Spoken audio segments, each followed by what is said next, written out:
Today, we're gathered here in Southern California, beautiful Southern California, to hear from victims of this year's Pacific Palisades. Before we start, I'd like to recognize my friend and fellow member of the Senate Aging Committee, Senator Ron Johnson. I want to thank him for being here. He is the chairman of the committee.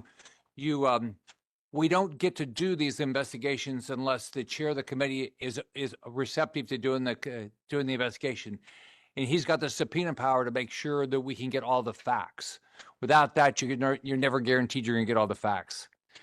He's the chairman of the Homeland Security and Governmental Affairs Permanent Committee, Subcommittee on Investigations. And together, we have opened an investigation to the Pacific Palisades wildfire that ravaged the Pacific Palisades community in Los Angeles, California, and unfortunately took the lives of 12 people. The most tragic part, you can rebuild homes, you can't rebuild a life. When I was governor of Florida, we had 4 major hurricanes, and the whole goal was keep everybody alive. Focus on keeping everybody alive because you can rebuild everything. I'd also like to recognize Spencer Pratt. Without Spencer, we wouldn't be here today. In August, I flew down and Spencer gave me a tour of the Palisades. And the first thing is, you can't believe this is like this. You know, after a hurricane, you know, you get the power back on as fast as you can. You get people back in their homes as fast as you can. You get their businesses open as fast as you can. You streamline the permits. You have insurance tents. Everybody brings in the insurance people, and you get the permits done, and you get moving. And so when I came here in August, I'm just fascinated that is just empty. We did a tour this morning, and there's a little bit more being done now, but it's nothing. 10 months into, because it's 10 months into this. So I just want to thank Spencer because it's his tenacity that has, I think, given the victims a voice, and it's the reason why Senator Johnson and I are here today. So I want to thank you for being the voice for the victims and your passion to get to the bottom of what happened and for being here. Now I'd like to recognize you for an opening statement.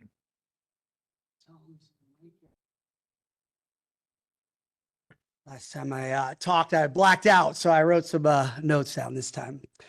Thank you, Chairman Scott. Thank you, Senator Johnson, and everyone who took the time to show up today. While I'm so grateful you're here, I'm also baffled why it's only senators from thousands of miles away who are willing to show up for the Palisades, while our own senator from just 30 miles away has abandoned us entirely. Perhaps we shouldn't be surprised. Wisconsin had the worst wildfire in human history back in Peshtigo in 1871, but with many years of responsible forest management, your state, Senator Johnson, has relegated those mega fires to the dustbin of history. And after a massive wildfire outbreak in the 90s, Chairman Scott's state of Florida has led the nation in aggressive prescribed fire, proactively burning 2 million acres every year and immunizing your communities from these devastating fires in a way that we simply just can't figure out. So perhaps it's only fitting that you're here, as we clearly have much to learn from you. Despite having routine fires every few decades, the state park has failed to do any real prescribed fire or fuels mitigation to protect our community. And on January 1st, they didn't even have the decency to extinguish a small brush fire that ignited just above us, letting it continue to burn unchecked for a week ahead of the forecasted Santa Ana winds that eventually rekindled the fire and destroyed our town on January 7th. As you know, my family and I lost our home. Our home and everything we own in the Palisades fire. It's been 10 months, and our government leaders, instead of helping us rebuild, have only served to make the rebuilding process so painful and slow that many just quit and are forced out of their hometown through attrition, so vultures like Gavin Newsom and Scott Wiener have a blank slate to remake the Palisades in the vision of their wealthy donors and foreign investors. Gavin Newsom receives billions in federal funds for fire mitigation, but it would have only cost $200,000 to cut a fire break around our town, and it would have saved the Palisades. The work never gets done, and we all pay the price. Many people shrug this off. Oh, the Palisades are full of rich folks. They'll be fine. They don't know the Palisades. Many of us are not rich. We simply lived here our whole lives. This place used to be cheap. Houses get passed on from generation to generation. It's a tightly knit family community, and none of us ever leave. I mean, why would you? Look at this view. We were born here, raised here. We were raising our families here, and we all expected to die here one day, but not like this. By the grace of God, my family survived. The Palisades family were killed in the fire. Nearly all of them elderly or disabled, left to die in their homes. These 12 people deserved to feel safe in their homes, but were instead lost in fire that was the direct result of gross negligence and mismanagement by our state and our local government. I'm here to honor their memory by ensuring that their deaths were not in vain, and that their failures that led to this disaster are fully exposed and corrected. My parents also lost their home in the Palisades Fire. The fire took the home they built their lives in, incinerating decades of irreplaceable memories, family history, and the foundation of their retirement. For an older person, losing the stability of your home is not just a hardship. It is a trauma that can fundamentally derail the final years of your life. This hearing is about the Palisades Fire, but it also goes beyond the Palisades. This is about accountability, preparation, and dignity in disaster recovery wherever and whenever it might occur. The widespread destruction of the Palisades Fire was enabled by a series of cascading failures. For decades, the state allowed brush to grow wild with no preventative measures.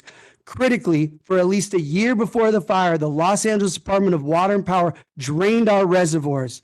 A small fire ignited on January 1st was abandoned, embers visibly smoldering and waiting to be rekindled with no management or supervision by Topanga State Park. When the disaster hit, water supplies were inadequate, and we had a severe lack of first responders due to a series of unfortunate choices made by our state and local leaders.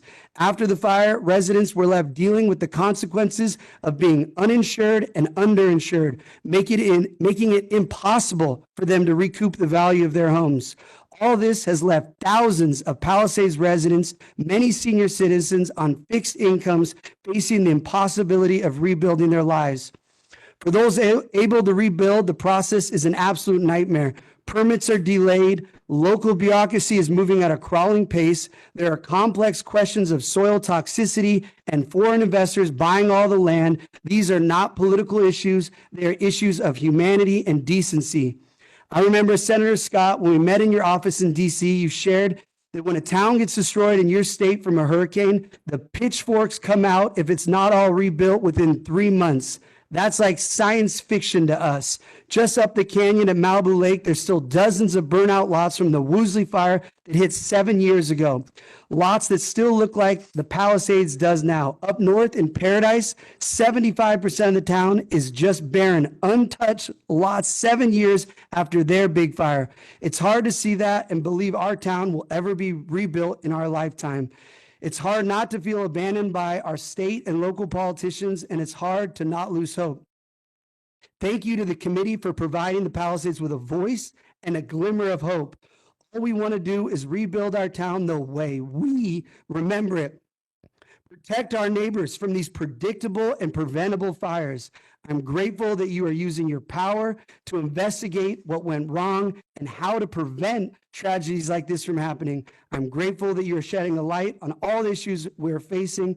We will do our part, and we will continue advocating for our community. We will not be lost or forgotten.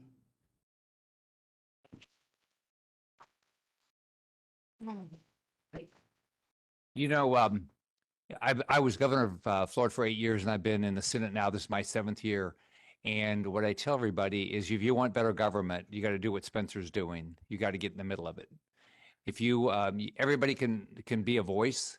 We're going to, Senator Johnson and I are going to do everything we can. But the more active the citizens are, and Austin Rogers is here. He's the general counsel of my office. If anybody has any information that you want us to get out, We are going to get to the bottom of this.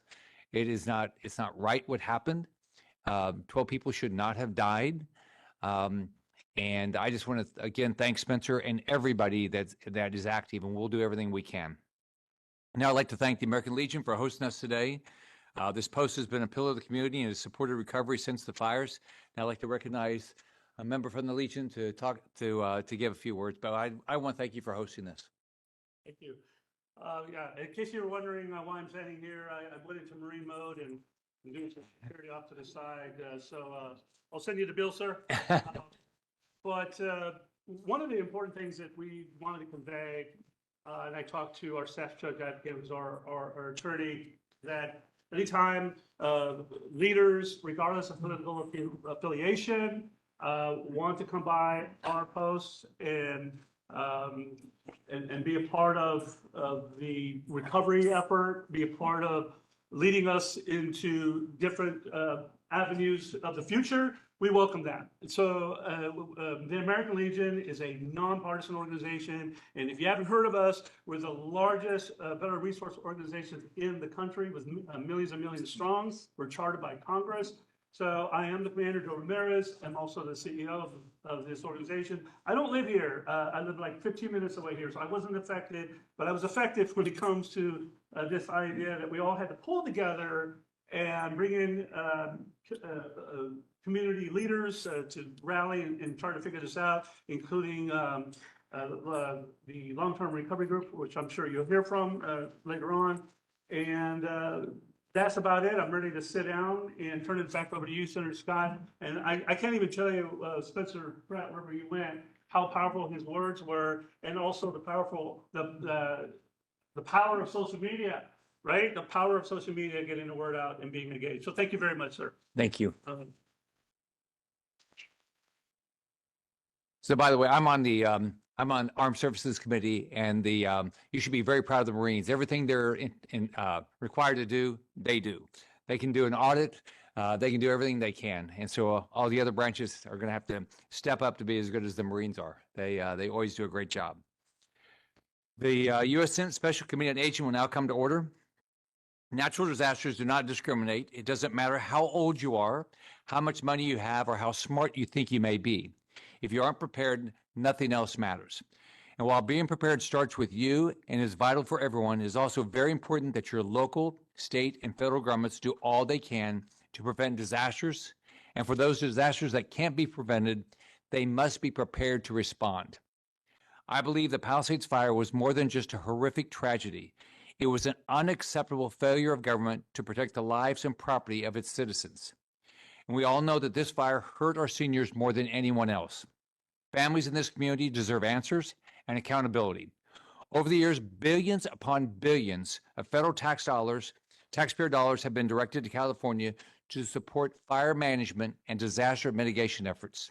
Yet on the day of the Pacific Palisades Fire, reservoirs were empty.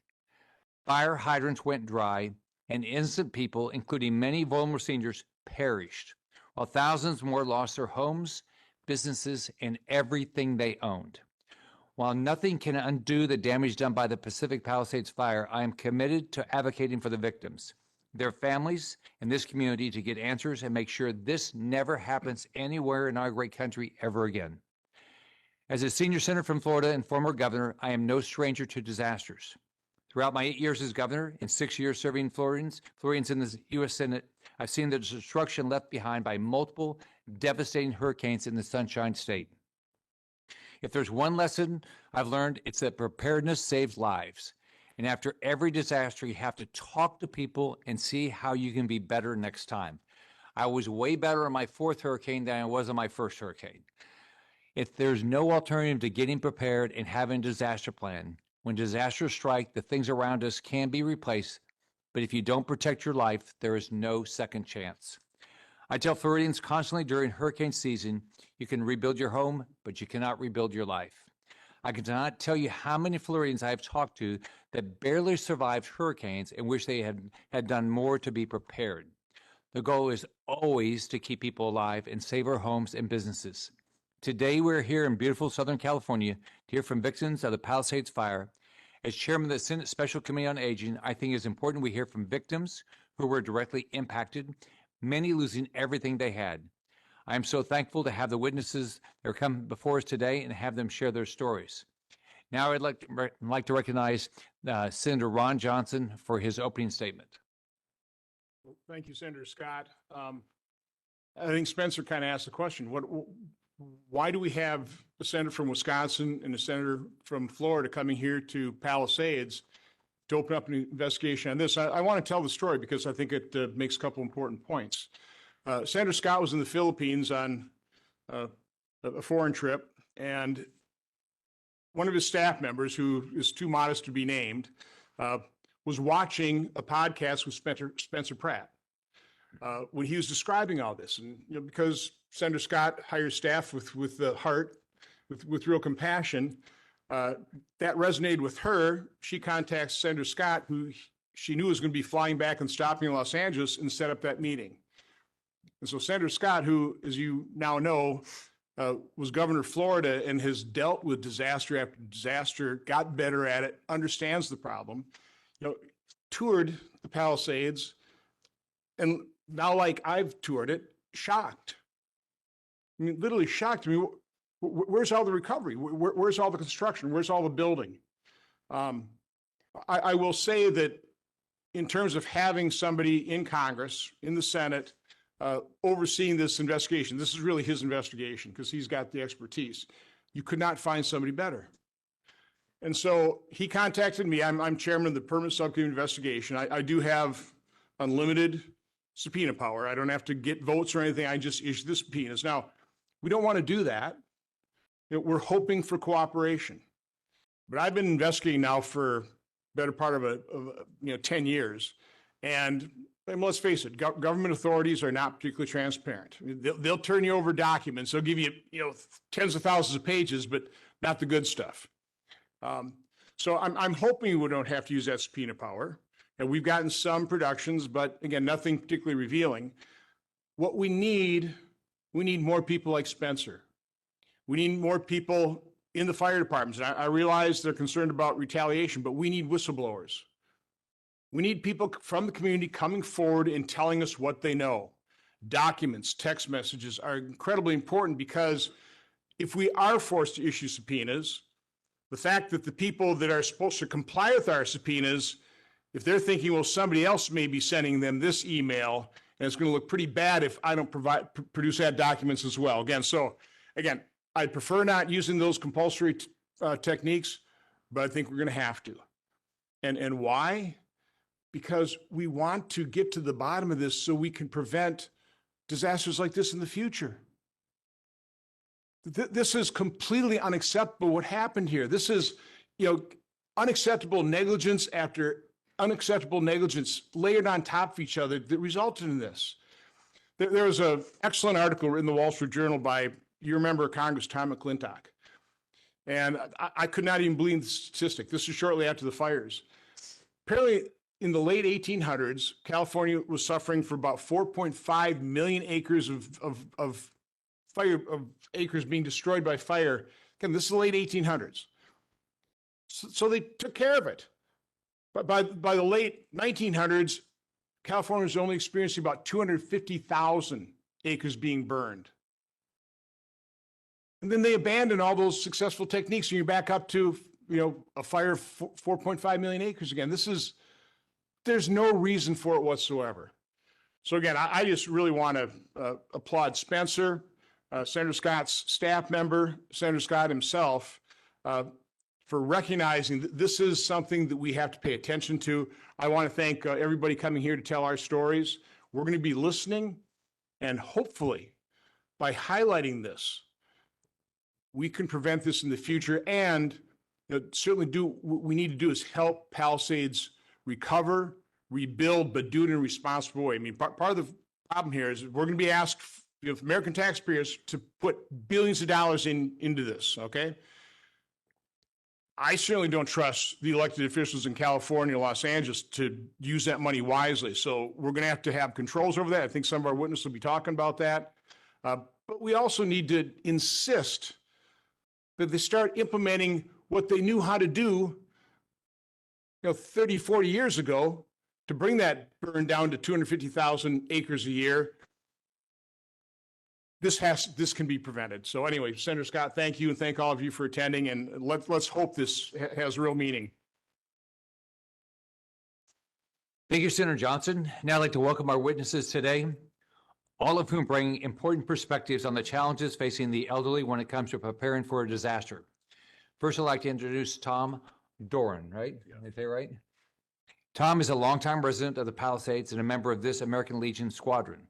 Unfortunately, like so many people here today, Tom and his family lost their home and all the memories that come with it to the Palisades Fire this past January. Thank you for being here, and please begin your testimony. Thank you, Senator Scott, Senator Johnson. My name is Tom Doran. I married into the Palisades 36 years ago. I'm here to speak on behalf of my wife's parents, Georgie and Lee Ford, 84 and 85 years old, and the generation they represent, the people who built our neighborhoods, raised our families, made our community strong, only to watch much of it vanish in the Palisades Fire. Georgie and Lee both grew up in the Palisades. Lee's family settled here in the late 1930s. I never imagined that at this stage in life, when I should be planning for retirement, I'd be standing here telling you how my family lost everything in the Palisades Fire, and how we're still trying to piece our lives back together 10 months later. My in-laws moved into their home over 60 years ago. It wasn't just a house, it was the center of our family's history. My wife grew up there. Both our children celebrated every birthday there. It was where holidays, graduations, and Sunday dinners took place, where life unfolded for 3 generations. My wife and I raised our family directly across the street. Our home of 26 years burned later that night. That day, there were no sirens, no real warnings, just wind, smoke, and confusion. I watched Lee manning a hose, trying to save his home as well as his neighbors. He didn't hesitate. He fought until he was forced by family to leave. Hours later, the home he built, the one my wife grew up in, was gone. I stayed with my son and son-in-law until the water gave out at 9:30 p.m., and we left our house for the safety of the American Legion Ronald Reagan Palisades, Post 283. Lights were still on, water still worked here for some unknown reason. I returned at midnight to see my home catch fire, and decades of memories, hard work, stability were erased. It's hard to describe what it feels like to watch a lifetime of work and memories go up in flames. My in-laws and my family lost everything we had worked for. Every photo, keepsake, and reminder of our lives together. And for our family, 3 generations lost an anchor. That house wasn't just theirs, it was the heart of all of ours. Days and weeks that followed were filled with confusion, exhaustion, and disbelief. We were navigating insurance claims, FEMA, temporary housing, all while making sure my in-laws had their medications, medical care, and emotional support. It became clear almost immediately that these systems are not built for the elderly.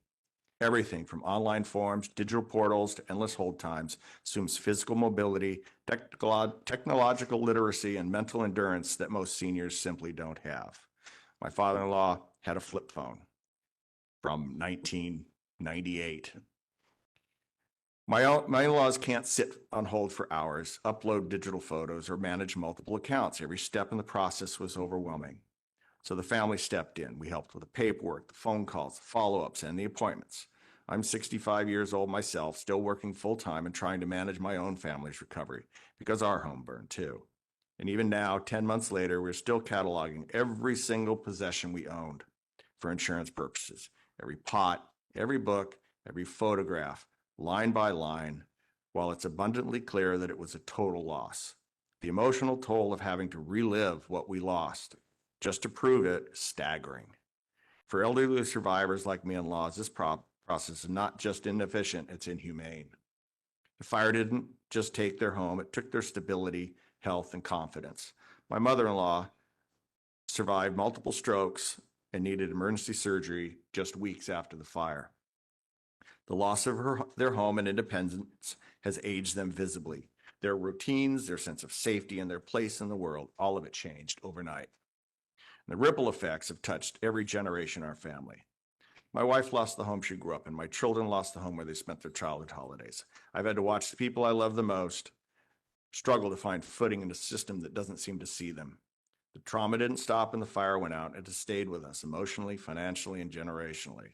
Their story isn't unique. They are part of a generation that spent their lives doing everything right, saving, planning, maintaining their homes, and giving back to their communities.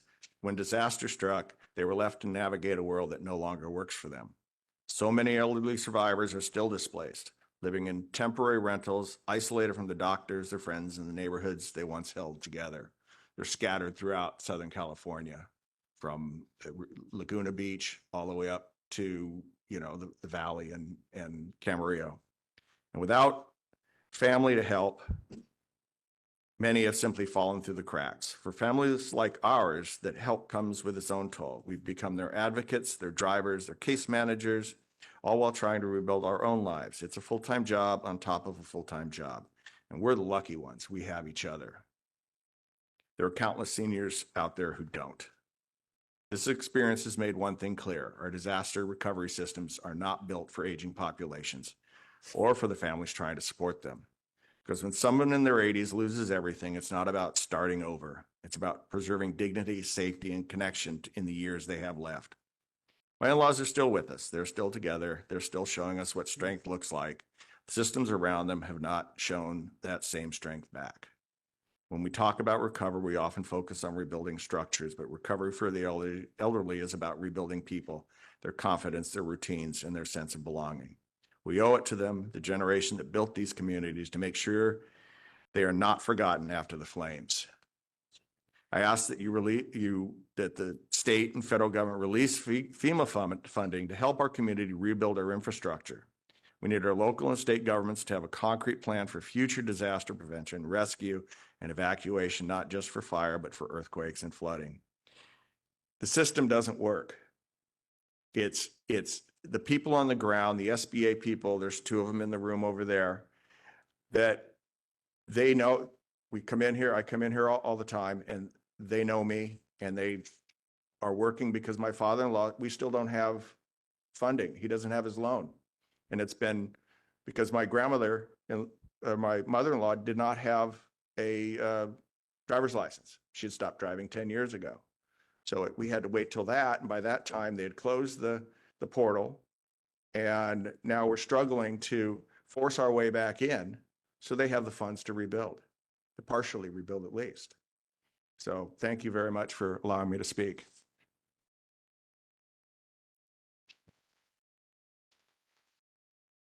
Thank you, Tom. I mean, you never can understand why this stuff happens. So now I'd like to recognize David Schwarz. David is the chairman of the Pacific Palisades Community Council Rebuild Committee. He's played a key role in bringing residents, city officials, and relief organizations together to coordinate rebuilding efforts, address safety concerns, and ensure lessons are learned from this tragedy.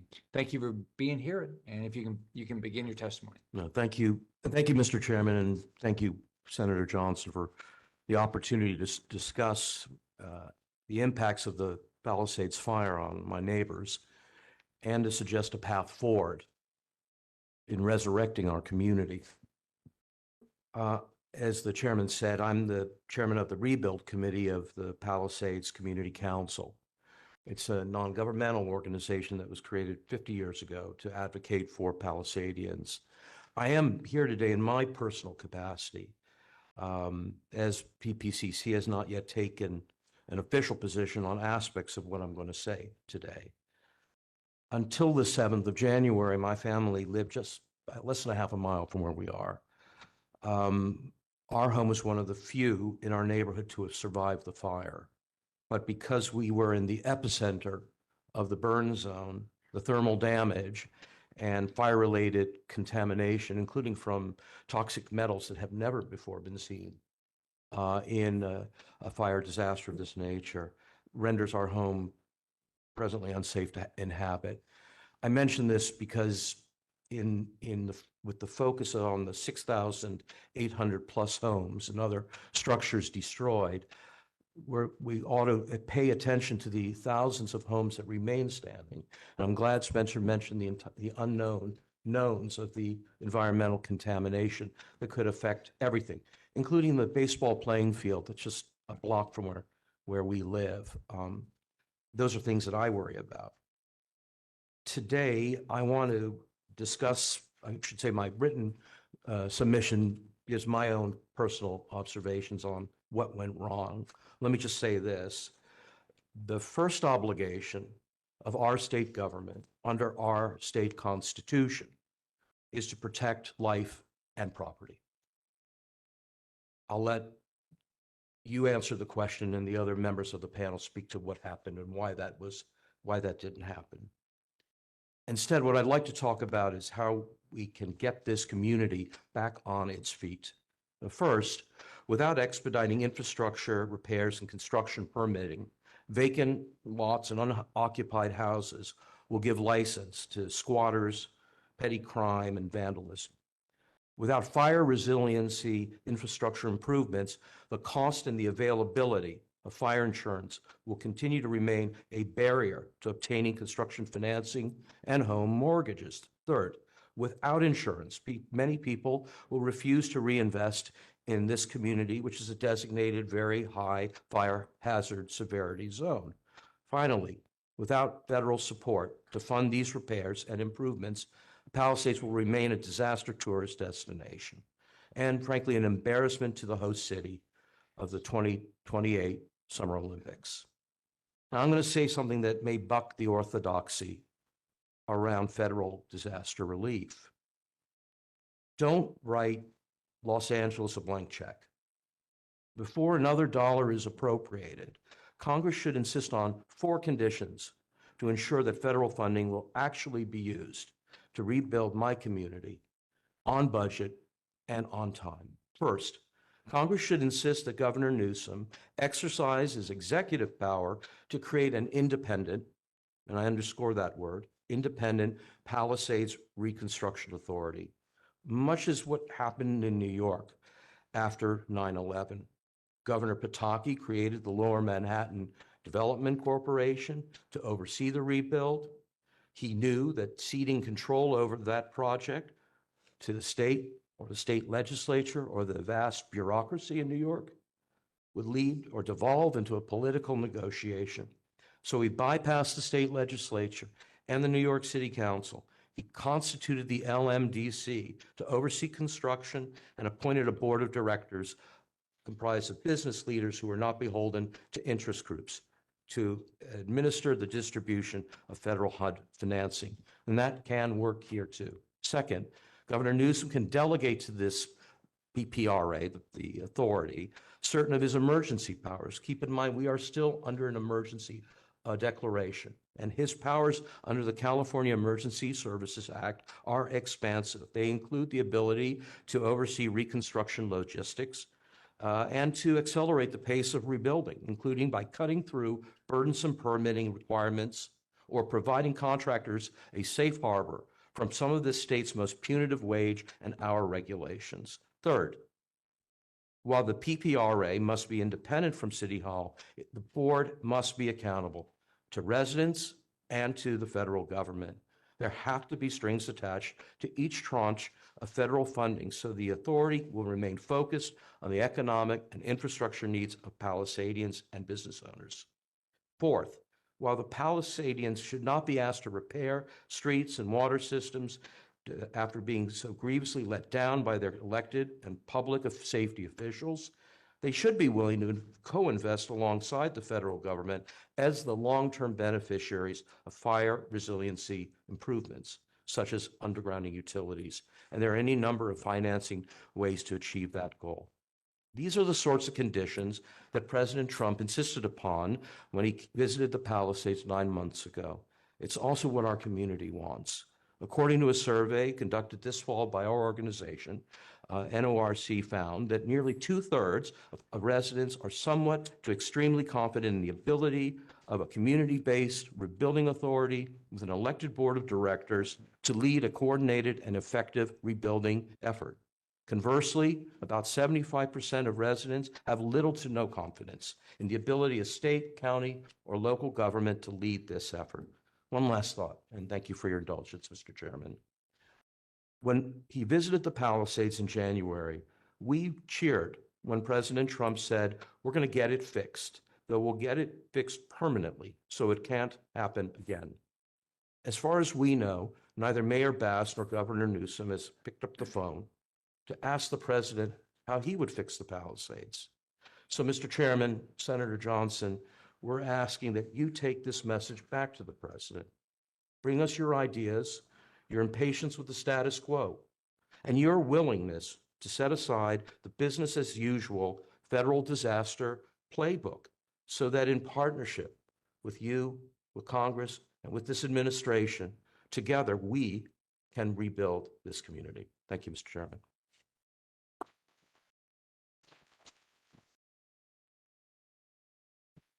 Thank you, David. We will.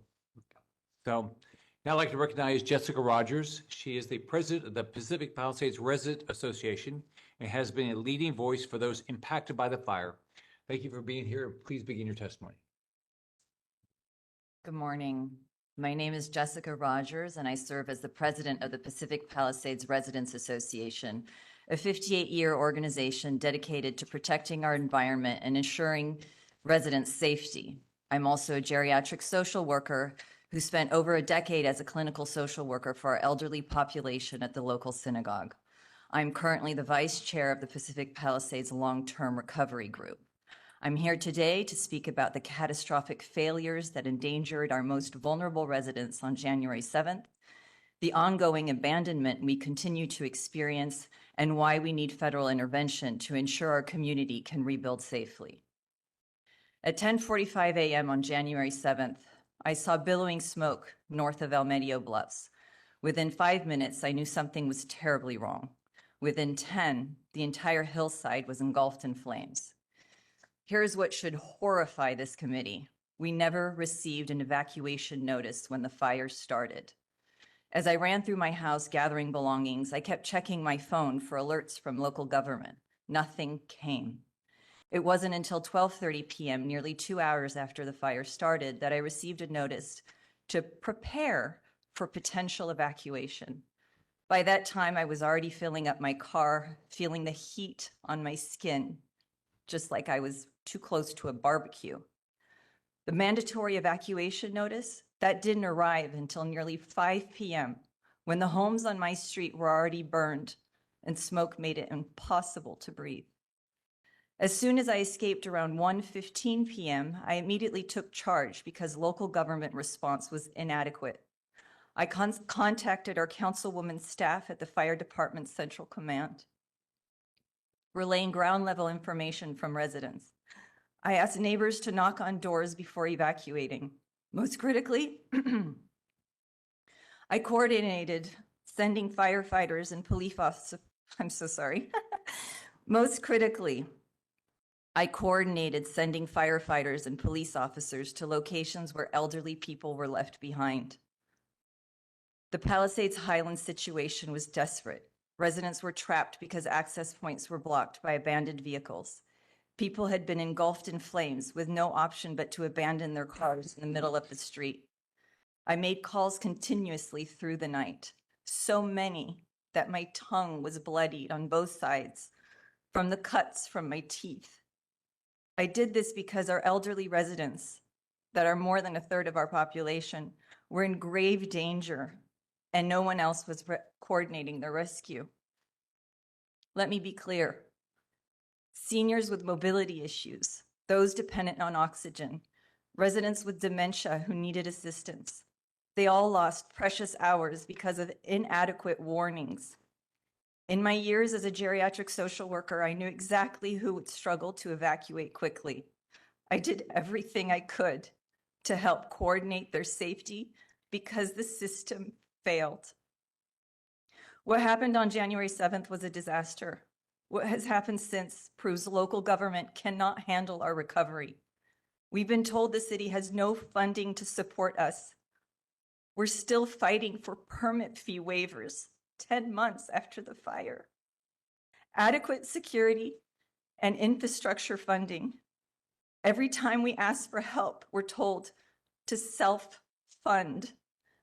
We've been charged for repairs for fire hydrant damages in the fire. The city continues to increase our taxes and raise our rates for water and power. Before the June deadline, I asked the mayor to add safety funding as a line item to request to FEMA. She refused, insisting our community needed to fund our own security. that if we wanted permit fee waivers, we would get about $86 million worth, and any additional funding would have to come from us. The pattern is clear. Local government failed us on January 7th and continues to fail us. We've been forced to lead our own recovery because the city won't. Based on my experience with local government on the day of the fire and since the fire, we need federal intervention. The city and county abandoned us during the fire and continue to abandon us. Our elderly residents won't return without proper security, infrastructure, emergency systems that the city refuses to provide. When the emergency happened, residents led the response. We can lead our rebuilding, but we need direct federal funding. The mayor's refusal to request safety funding from FEMA proves that federal dollars filtered through the city won't reach us. On January 7th, when official systems failed, residents led. We coordinated rescues. We knocked on doors. We saved lives. 10 months later, we're still leading because local government won't. Our elderly residents deserve to return home safely. They deserve emergency systems that work. They deserve a government that responds. Since local government cannot or will not provide this, we're asking the federal government to empower us to lead our own recovery. We know our community. We saved our neighbors. Now we're asking for the resources and authority to rebuild our homes. Thank you.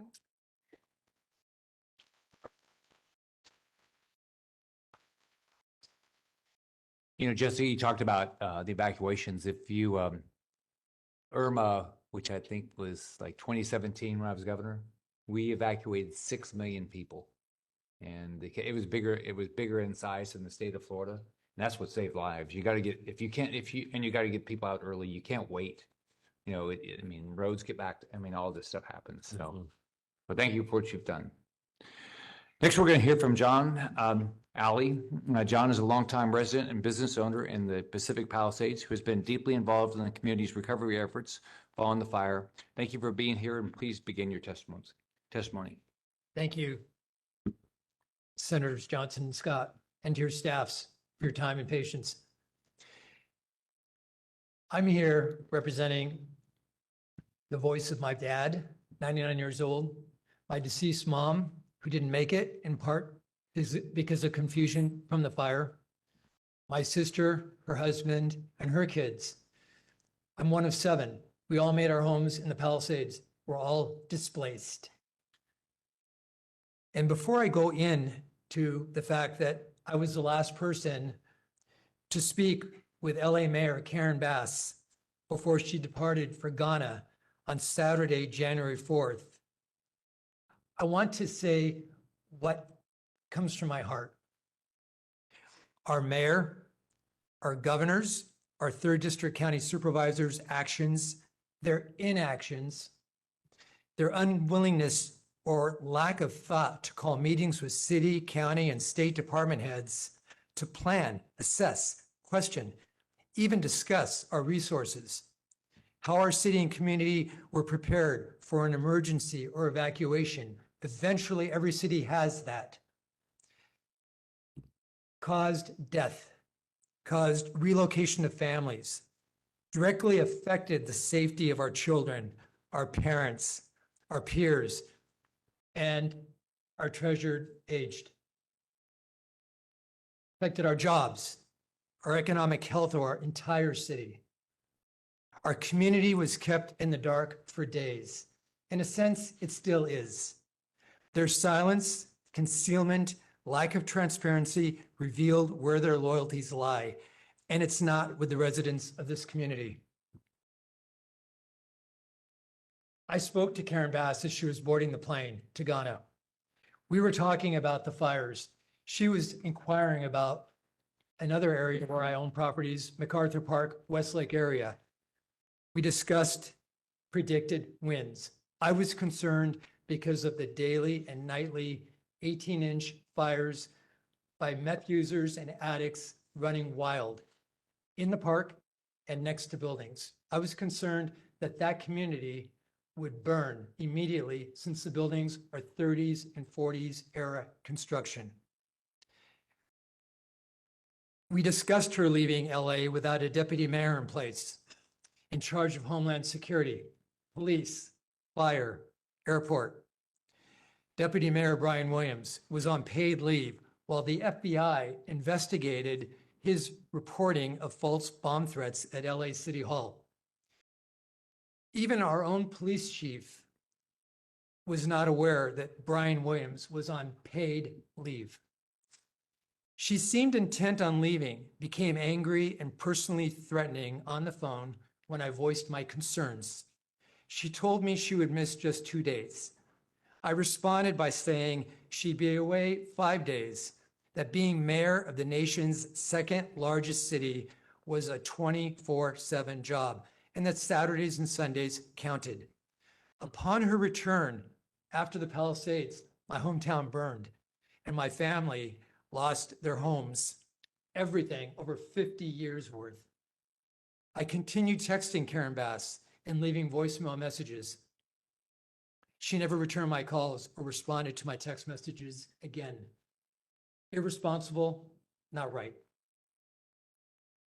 I arrived 2 miles away in the Palisades at about 4 p.m. and evacuated my parents at about 5 p.m. With just a few hours away, just within a few hours, the skies turned black. There was no warning. There were no calls. The only call I received was from a kind member of this legion at 4:30 asking if he could help. No police, no fire. There were no police cars or fire trucks seen as we left, except on Pacific Coast Highway. This area was left to burn. I've returned back every single day. I returned back that night, walked the streets, watched my sister's house burn. There were no police or fire. Pacific Coast Highway was clogged. Traffic was not moving and full of stationary trucks and firefighters. I turned and exited with my parents via Sunset Boulevard. Large 2-foot wide cinders were blowing. My parents were traumatized. My mom was confused and remained so until she died 7 months later, in part because of confusion and trauma.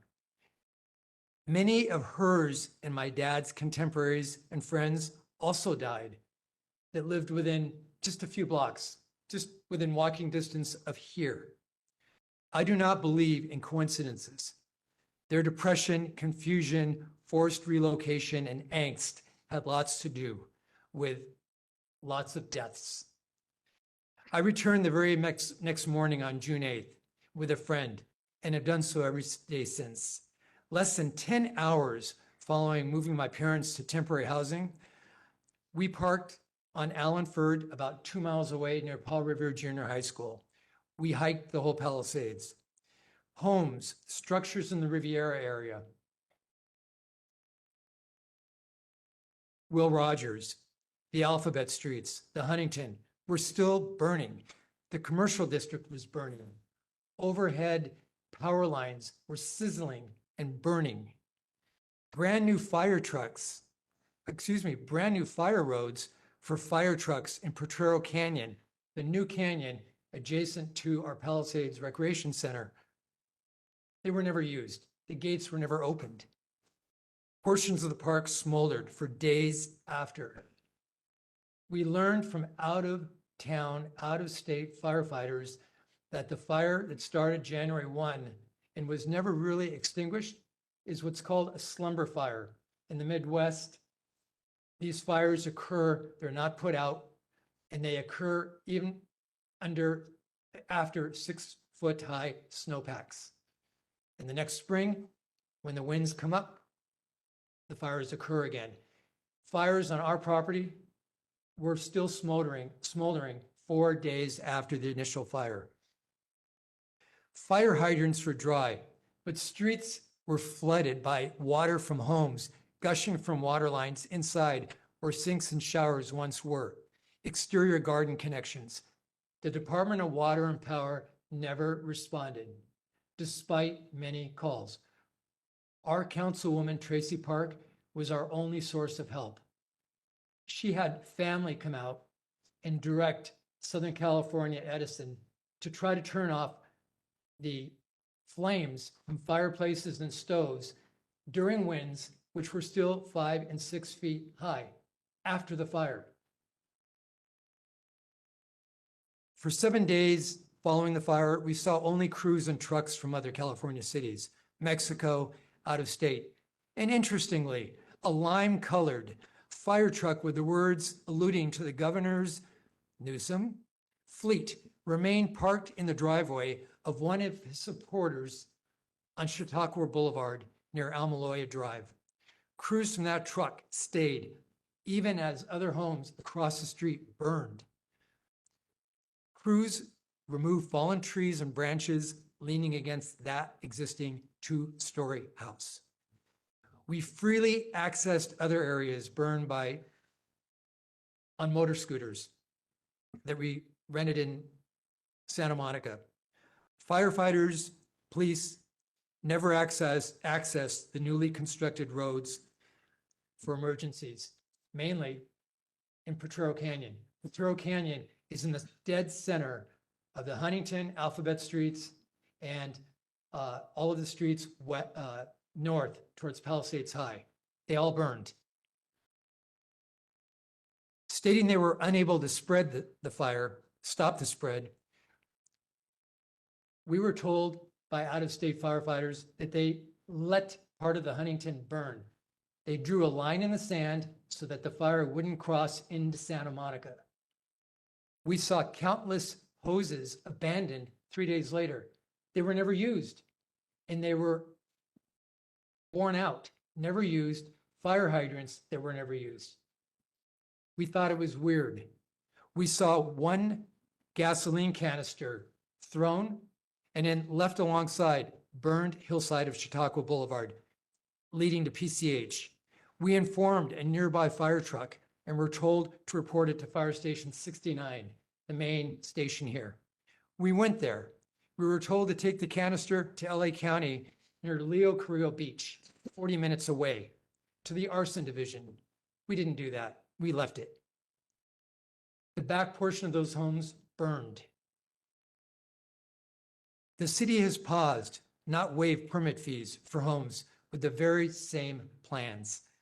So for 2,000 to 3,000 square foot homes, the permit fees are going to range from $60,000 to $80,000. That is awful. Overhead electrical lines are something the city needs to take care of. The whole city. This city helps other portions of LA, or this community. All of LA should pitch in and help the Palisades. Every elementary, middle, high school in the Palisades was burned. Every synagogue and church was burned or destroyed. I attended Corpus Christi at Sunset and Cary, directly across the street from Fire Station 69. It was destroyed. But here's what's so interesting. Fire station. Pardon? Across from a fire station. And here's what's so interesting. The parish, rectory, and convent were cleared by the Army Corps of Engineers. Late, but in the same manner as other house debris was cleared for property owners who signed in. One of the last changes former President Joe Biden made in early January was to exclude churches from being cleared by the Army Corps of Engineers, houses of worship. The announcement became public only about 60 to 90 days ago. So churches were forced quickly to remove debris at their own cost with deadlines imposed by the mayor, Mayor Bass, who said she would proclaim those sites public nuisances and penalize the ownerships if they weren't cleared promptly. In summary, we've lost 2 generations of Palisadians who saved for years and sacrificed to live near the ocean with clean air in a community with so much spirit and hometown pride. Families had dispersed everywhere. And today, the LA Fire Department still has its fire department underfunded to less than it was 4 years ago. We have fire trucks that are disbanded in city yards that are still unrepaired as they were before the fire. Our mayor knew about this. Our governor knew about it. And if they didn't, they should have called meetings regularly to say, hey, it's a business. If we have a problem, what do we need to do to prepare? Transients have now begun entering the Palisades. Instead of having to hide in the brush along PCH, they openly roam the streets. Tagging and graffiti on remaining residential walls have surfaced. And homeless are found in yards and patios of damaged houses and alongside pools that are vacated, my street. Under pressure, Mayor Bass authorized police patrols and 24/7 officers, about 2 or 3 patrol calls to fund private. She didn't have enough, so she funded private security patrol companies. Funding for it that was recently cut. And at the same time, the same number of police were assigned, the same number of police that were cut were assigned to protect, for a time being, former President Kamala Harris when her Secret Service protection ended. Her protection finally ended because of public outcry, because of all of us here. The California Highway Patrol was instructed to hand out citation tickets for people going 5 or 10 miles above the speed limit when street speed limits had been unilaterally lowered during this emergency. Street lights are still out. Take a drive at night. Private security tells us that wanderers and transients have begun and are still roaming the streets. The mayor and heads of DWP, the gas company, and the insurance company still command high salaries, perks, and travel benefits. The mayor has not implemented the salary cut she agreed to in February, March, and April of this year on network and cable TV in front of neighborhood groups she addressed. From my perspective, in summary, and so many of my coworkers and neighbors and tenants, Karen Bass, our governor, our city, our county supervisor have failed us. They've ruined community trust. There's no accountability, and they're living in an inverted reality, simply putting in the time for a paycheck and a pension. The number of her evening fundraisers, by the way, has increased dramatically. Thank you so much.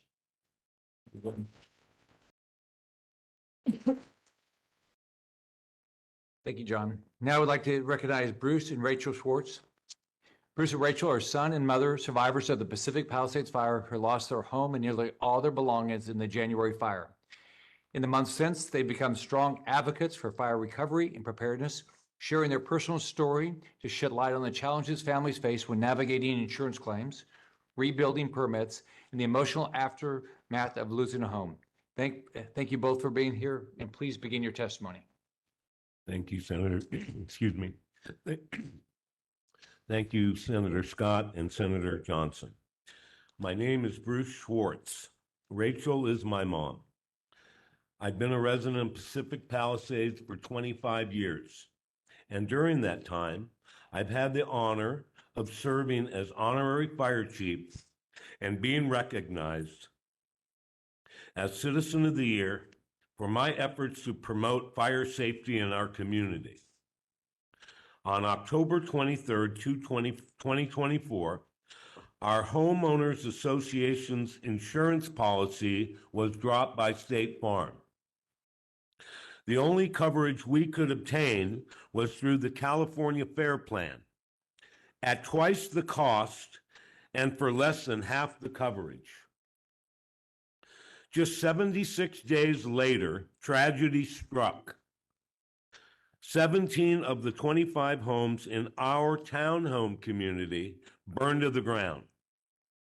We were so severely underinsured that rebuilding required an affirmative vote of 75% of our homeowners. That vote failed because some homeowners whose homes did not burn refused to approve an assessment to help those of us who lost everything. So now we have no home and no right even to rebuild one. To make matters worse, some of my neighbors will be forced to surrender their home to their lenders, and they will face devastating tax consequences on the cancellation of debt because the federal $750,000 exemption for forgiven mortgage debt has not been extended into 2026. Imagine losing your home, then being taxed on the loss. How can our government allow this to happen to its most vulnerable citizens? California policies have created a broken insurance market. When the winds came, the fire reignited with catastrophic force. Meanwhile, the Los Angeles Fire Department had no water pressure because the reservoirs were down for maintenance. Firefighters were forced to abandon our community and tell residents, run for your life. Now we are left with nothing. Eventually, we will receive insurance checks covering less than 20% of losses. And many of my neighbors, already traumatized, will face hundreds of thousands of dollars in new tax liabilities. Again, I ask, how is any of this fair? How is this justice for the hardworking citizens who did everything right, only to be left with nothing? We deeply appreciate your presence today and your willingness to investigate this matter. Our community needs help, accountability, and real reform. Thank you.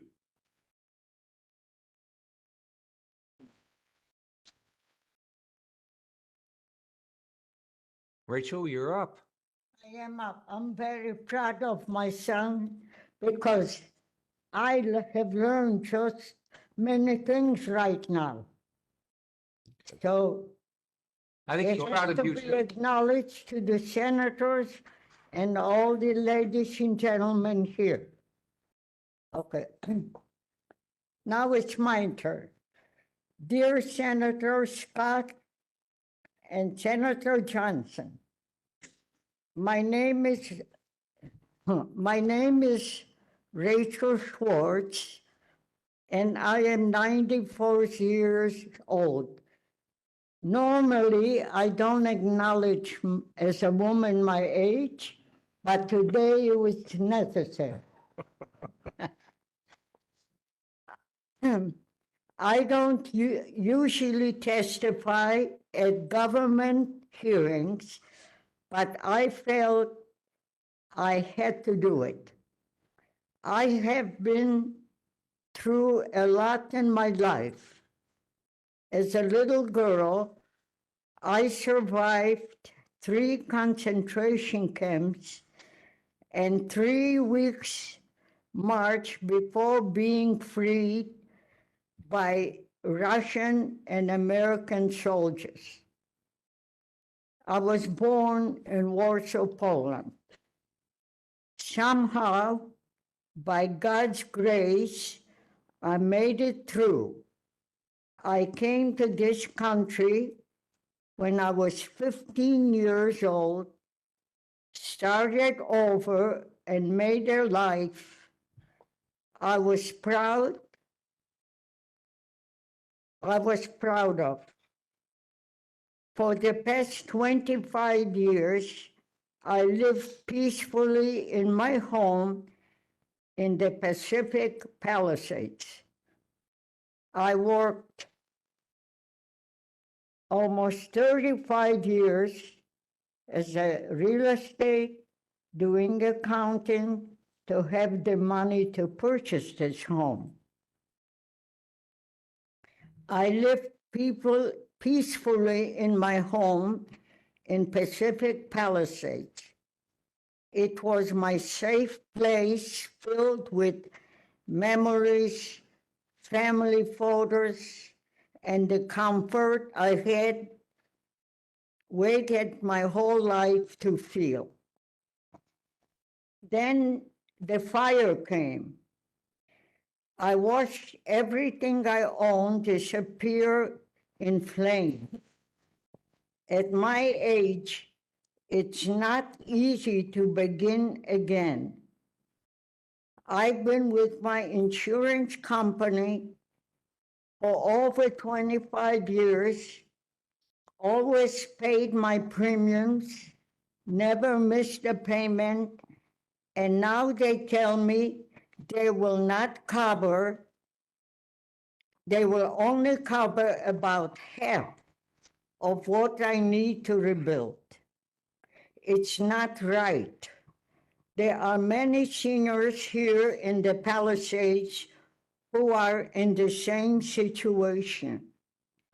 We've all done our part, lived honest lives, and now we are left with almost nothing.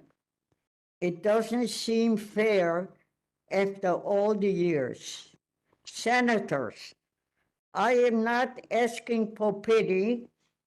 I am asking for help, not just for me, but for everyone who has lost their homes and feels forgotten. Please do what you can to make sure insurance companies are held to their promises, especially for older people who have been loyal customers for decades. We just want to live out our remaining years with dignity and peace in the homes and communities we love. Thank you for allowing me to testify. With heartfelt gratitude, Rachel Schwarz. I will not mention the negligence that took place in the Pacific Palisades. Everybody is aware of it. We've read about it, we've heard about it, and now our senators are finding out what went out here. Thank you, senators, for being here, and thank you for allowing me to testify. With heartfelt gratitude, Rachel Schwarz. Good job. Rachel, thank you for testifying, and you're blessed that you survived the Holocaust. And I'm sorry you've gone through this, but thank you for your testimony. So, Senator Johnson, you want to start? Yeah, I've got all kinds of questions. First of all, Mr. Alli, I was intrigued by, you were the last one to talk to Mayor Bass. Why, in what capacity, what connections you had to the mayor? I had reached out to her about a year before the fire because of the awful conditions in the MacArthur Park, Westlake area of LA, where 8 people overdose a year. And we have the smallest fire department and the busiest in the country attending to people overdosing and fires. And I was afraid, so I wanted her to make sure. She lives 4 miles away in Windsor Square. And I was concerned for my community there, 40,000 people that don't drive within 1 square mile, 2 and 3 kids that live in a 1-bedroom apartment, a famous deli that's a tenant of mine, and numerous churches and tenants, Langer's Deli, suffering. So you reached out to her as just a normal citizen. You'd not have a governmental connection or anything else like that. We spoke about once or twice a month. Oh, okay. And she called me that day. She called me as I was parking my car. I picked up the phone and the conversation began. And it wasn't pleasant. I felt threatened, and I felt like she knew what was going on, but didn't want to acknowledge it and wanted to get out of town. So that sets up my next question to, quite honestly, whoever wants to answer it is, why haven't California and LA elected officials done more? I mean, anybody have a theory on that? Mr. Doran? I would say because it's they're a small group, they're isolated in their own fantasy world. It's the state is no longer a two-party system. It's a one-party system. When they decided to allow the top two vote getters, whether Republican or Democrat, to run for any office, you don't have a Democrat running against a Republican. And now with Prop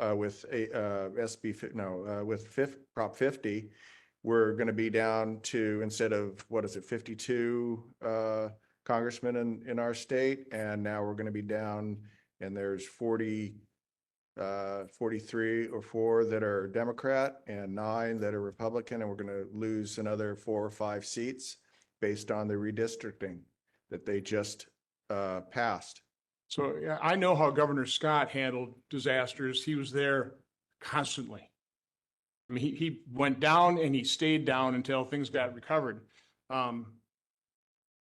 Were there promises made, and I'll ask this one to Mr. Schwarz, I mean, were there promises made right after the disaster of things they were going to do that they haven't followed up on? Well, thank you for the question. Yeah, the governor, within a week after the fire, promised what he called the California Marshall Plan to rebuild the community.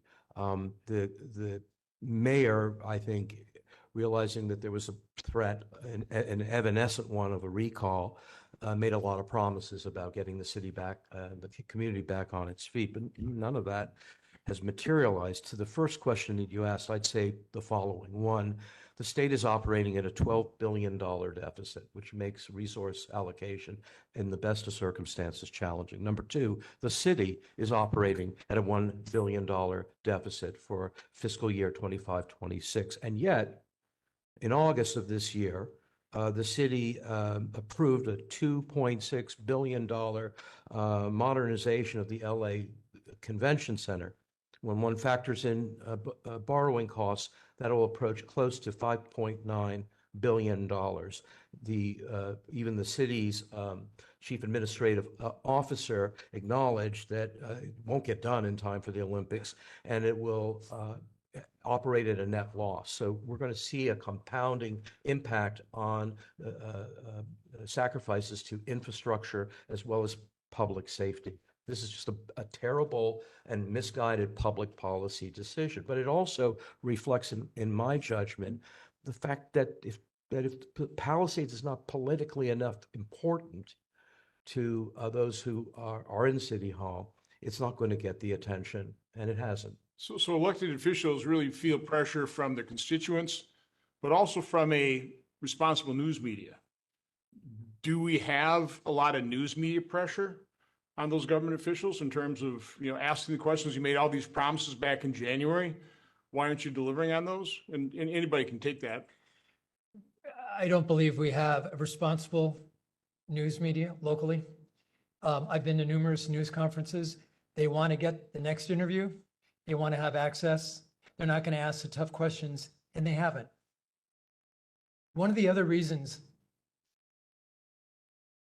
following up on David's comment, was during Mayor Villagosa's tenureship here, maybe in 2014, people don't realize how much money is being socked away that we don't know for the sanctuary city, sanctuary state status.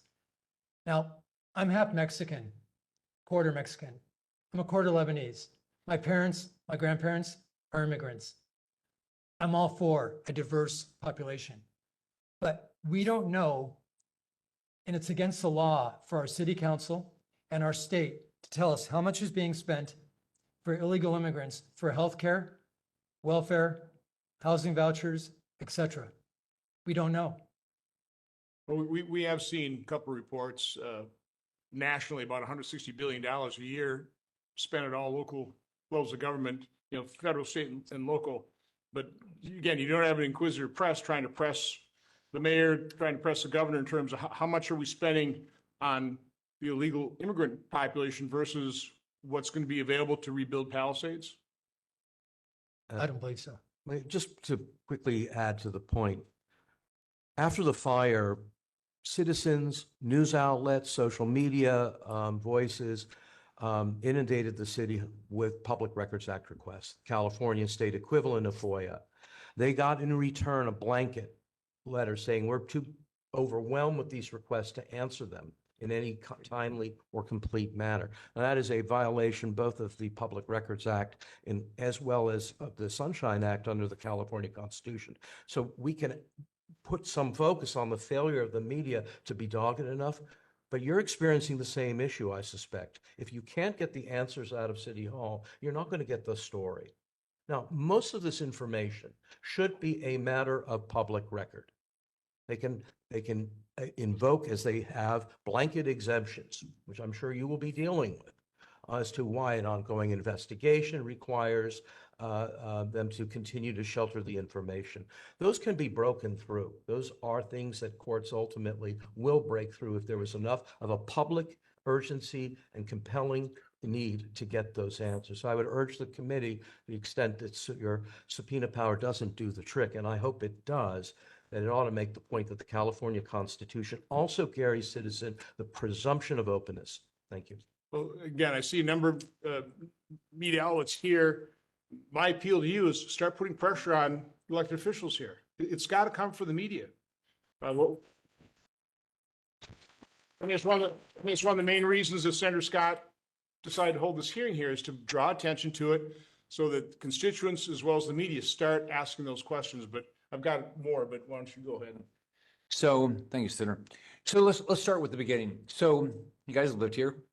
So you saw all the it's pretty, right? The surrounding hills and all that stuff. It's a beautiful area. But you see all this brush and you see all this.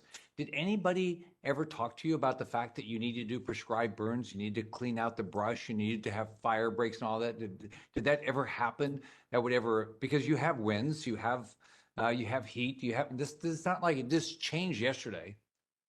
The fire department would send notices out to homeowners requiring them to clear brush on their property, but only up to the edge of their property. State park, no, that's a state thing. So no. We'd been asking for our government to do their part in clearing the brush around this community for decades. I sat on the community council board for almost 20 years, and that conversation is an ongoing yearly conversation. We bring out fire specialists who come and talk to us about how to keep our homes safe. But again, just like Tom mentioned, once it goes beyond the boundaries of what we can control directly, we have been unable to get the resources required to protect the perimeter of our community. Of course, living in a high fire severity zone, that is critical for us, but we've never been able to accomplish that. You guys pay taxes? We pay the highest Quite a bit. taxes in the city. So you pay your taxes. Okay, so you've got state lands, and they're not doing prescribed burn. What about the city? When they come to, like what Tom said, they come to houses and tell you that you have too much brush. What about the city property? Were they cleaning up theirs every day? I'm pretty sure the Department of DWP's locations were cleared. So Yeah, they took care of their own. They took care of their locations. But we had a reservoir, a 117 million gallon reservoir that was empty since April of 2024 because there was a tear in the cover that was installed in 2012 because they were worried about, from 9/11, they were worried about terrorism and contamination of the water. Well, that reservoir was built for fire prevention. That was back in the 70s that reservoir was wasn't drinking constructed. Initially, it was not drinking. There were no homes up there. Barely any. I think they just started building homes up there. So in 19. Don't you have two reservoirs? You had We have the the big one, then you had the small one. we close have to one at Spencer's the house. we have one at the top of Chautauqua. And was that where was That what was drained for maintenance, but with no intention of ever refilling it. Did they tell you? No, it just, I thought the reason my water ran out at 9:30 was because that reservoir went dry. Okay, So both reservoirs were empty. correct. And did they tell the citizens?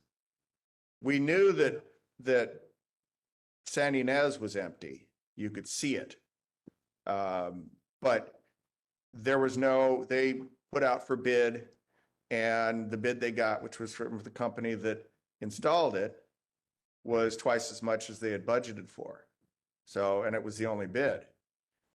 There was no reason to have a cover on that reservoir. I don't care how dirty the water gets. It's not as if it was there for firefighting, which it was. They say they committed it to drinking water. I'd like to see them prove that. I did have a friend at DWP who told me that they had 3 pumps fail in the area. And then when I spoke to him a couple weeks later, he said, So what was their plan? If they didn't have water in the reservoir by Spencer's house and they didn't have in the big reservoir, what was their they pull it from Stone Canyon or one of the other reservoirs. It's got to be pumped into the area. San Ynez was the higher elevation, so it's gravity fed. It would feed, I assume, the Chautauqua Reservoir, but Okay, so number one, they didn't do prescribed burn and clean the brush. Just quick Yeah. That's state. Do you know why the state didn't clear their own brush, their own properties? Do they give any reason? Well, it's a philosophical difference in land management.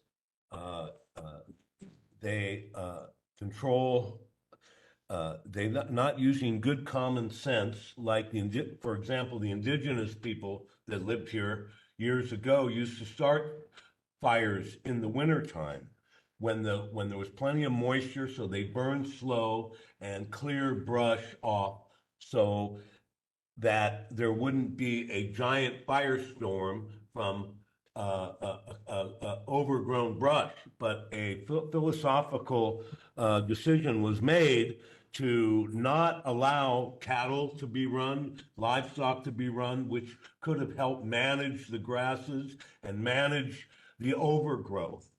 And because of a philosophical difference in land management. What's that philosophical difference? Well, depending on, it's just, I don't know if you could say it's political or not, but years before the Santa Monica Mountains, before it became a national recreation area, there were people that ran cattle and livestock. But as soon as the park, the national recreation area was created, they came up with a policy that no cattle, no brush management, that let it grow naturally, because for what reason, I don't know. But if you look back on this, you'll see that. John, go ahead. I'll just say it out loud. I've been told by state legislators that lack of means to do it, a lack of will. And let's put the words out there. Put lack of means, I bet they spend twice what I spent as governor per person in this state. The other reason, On climate the entire change. state budget. I bet it's twice per I haven't looked at the exact numbers, but New York is twice per person is what I spent in Florida, almost per person. We were able to do, fire prevention, right? So it's not, it's lack of interest in doing it. Lack of interest. And the words climate change. Somehow that gets involved in this safety. The other thing, it's very interesting. That reservoir that Tom is referring to, it's always been meant for fire prevention. 2 months ago, the mayor or her staff or minions changed the city website to label that reservoir as a drinking facility, means for drinking water, maybe in part. But if you look at our website for the city of LA, the definition of that reservoir has changed. Why? Liability. You know what? Can I jump in and just comment on that? Hi. I think it was about a month before the fire. Somewhere in December of 2024, there was a brush fire right next to the reservoir. Right. Beautiful day, yeah. And that's where the LA City Fire Department will bring helicopters and go up and do all that. It's just interesting that there was absolutely no sense of this just happened. This thing's something really bad. Plus what, you know, I just tell you in my state, so I live in the south part of the Florida, I live in Naples. So between Naples and Fort Lauderdale, we have the Everglades, right? So it gets dry and it depends on the year, June, July, and August. And so that's where, you know, that's where we'll have a potential fire. So we know it. And so, you know, we prepare for it, and we have plenty of, you're ready for it. And so you do prescribe burns around the state and stuff like that. So it just doesn't make sense. So they don't do anything to get, I don't know, David, do you want to add something? Just, before? yeah, I think it is very easy for bureaucracies to pass responsibility. And in this case, you have a division of responsibility, because the most vulnerable areas for fire is the Santa Monica Mountains Conservancy. That is the land that runs along the backbone of this city. I've lived in that neighborhood since I've been in Los Angeles for over 35 years. And the comment about it, we used to be a track for the dairy farmers to take up there. That's true. They created fire breaks. Santa Monica Mountain Conservancy has a full-time firefighting task of 30. In terms of brush clearance, in the many, many years that I lived surrounded by conservancy land, it was never touched. So you're dealing with a century-old Think about that. tinderbox Yeah. in a chimney, because it sits in the canyons and goes up, and that's very much what was experienced on these. Do they not have the fire breaks? Because you have, To my knowledge, certainly not enough to prevent what happened. And in fact, they're one of the things that is really critical, not only for fire prevention, but also for egress, is to protect citizens by having some way out.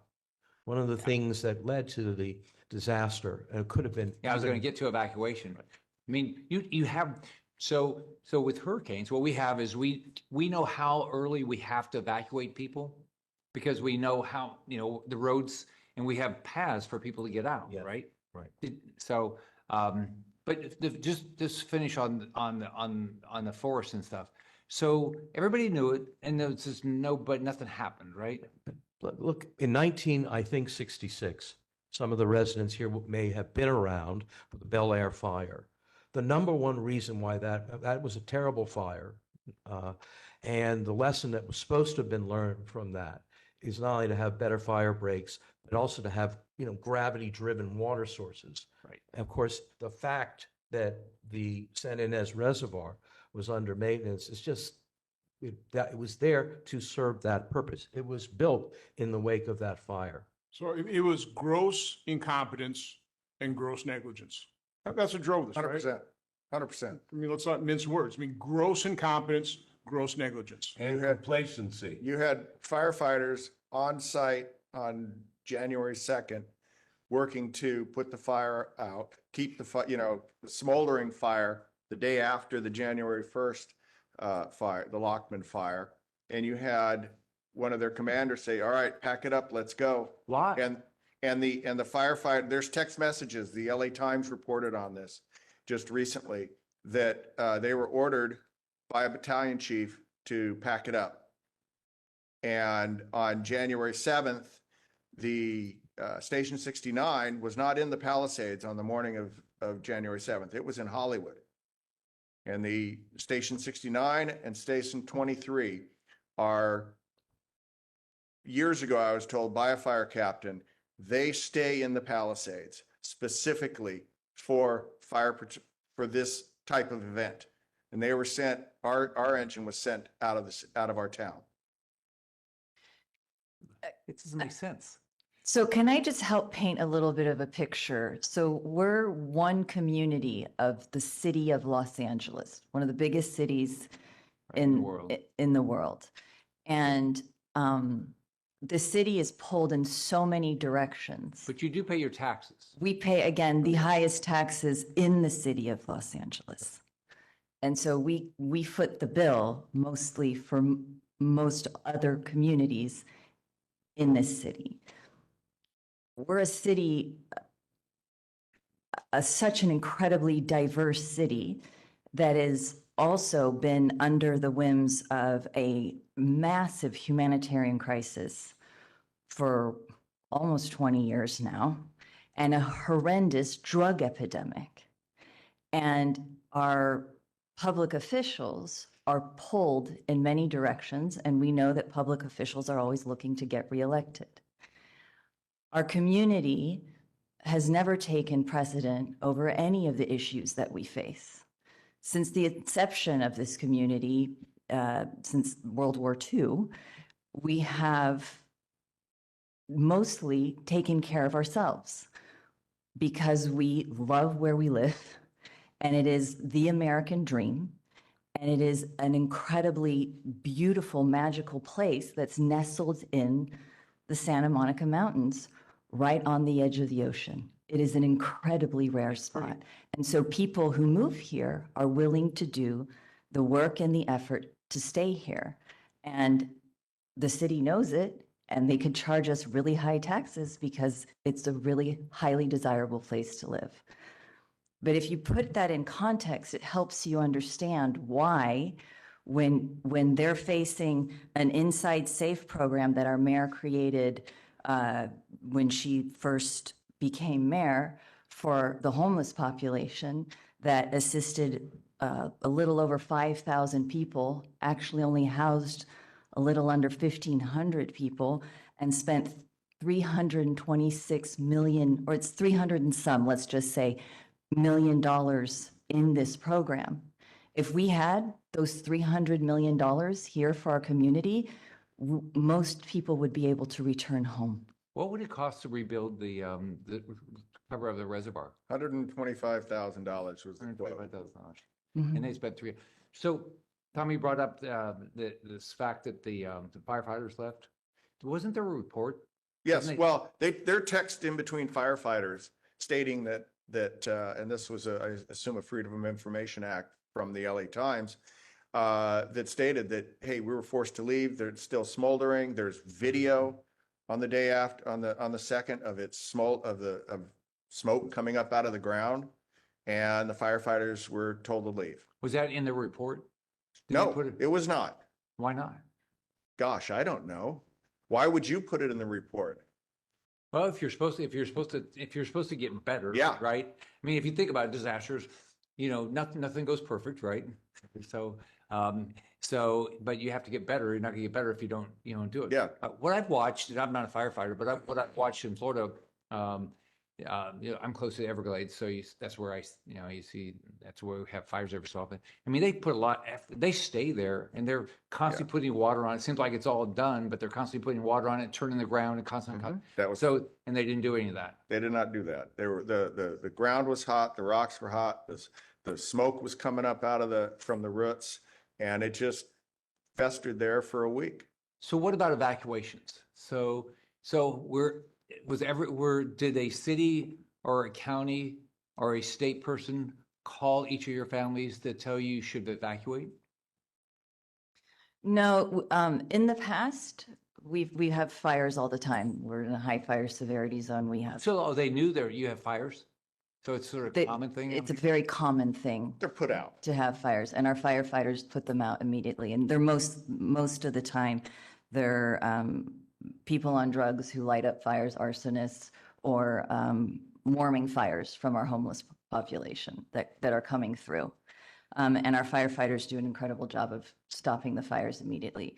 We were warned, and the media was very vocal about the fact that we were going to have incredibly high winds. They started a new program this year, and I think they called them red flag days. And I remember them well because my son goes to school in a high fire severity zone. And so every time they had a red flag day, actually in Topanga, they turn out the power. They did not turn out the power in the Pacific Palisades. This was on what day? The 7th? This is on the 7th. Seventh, The yeah. power was not turned off. But in Malibu and Topanga, they've been turning off the power ahead of the winds to protect and so that the fire wouldn't reoccur, because Malibu and Topanga have learned some lessons, different jurisdiction. On the day of the evacuation, I kept looking and checking my phone for the messaging, because we know that if they tell you the difference between there's a fire in your area, 1, 2, prepare for a potential evacuation, which means just get your stuff, the important bits at the front door, just in case you need to go. And then there's the mandatory. I think sometimes they do a suggested evacuation and then a mandatory evacuation. It should have been a mandatory evacuation the second that fire started. It was obvious to everybody in that community. It was visible. That didn't come. I got a suggestion text message. When? Prepare to evacuate around 12:30 p.m. On the 7th? on the 7th. On the 7th. Okay. I got a mandatory evacuation when all the homes on my side of my street burned at 5 p.m. Those homes burned On the between 7th? on the 7th. Those homes burned between 4 and 4:30 p.m. So, okay, we know the reservoirs were negligently not filled. We know that brush was left unremoved negligently. All kinds of warnings about, again, these high winds are not a unusual thing. This is something, and it's also predictable. So we were told as we were touring that instead of pre-positioning fire trucks where you normally pre-position them, they were down the beach. Yes. How do they explain that? I mean, why wouldn't you have fire trucks, go back to that spot? Okay, you maybe were pulled off at one point in time, but go back there where it still may be smoldering. Any explanation of why they didn't pre-position fire trucks? There was no evacuation plan. Where the fire originated up at the top of the highlands, residents of the highlands down Palisades Drive because it was just problematic cars trying to get down to Sunset Boulevard stage time, or couldn't even get up there because of all of the cars. Everybody was told by the LAPD to abandon their cars. Somewhere a tractor came in, pushed the cars out of the way. So the fire trucks could get up there. A couple hours later. But again, any explanation of why you didn't have pre-positioned fire assets? What I was told is I was there every single day. And what I was told in front of our house was from a firefighter in a truck was, John, we couldn't have saved your house or the block or the area.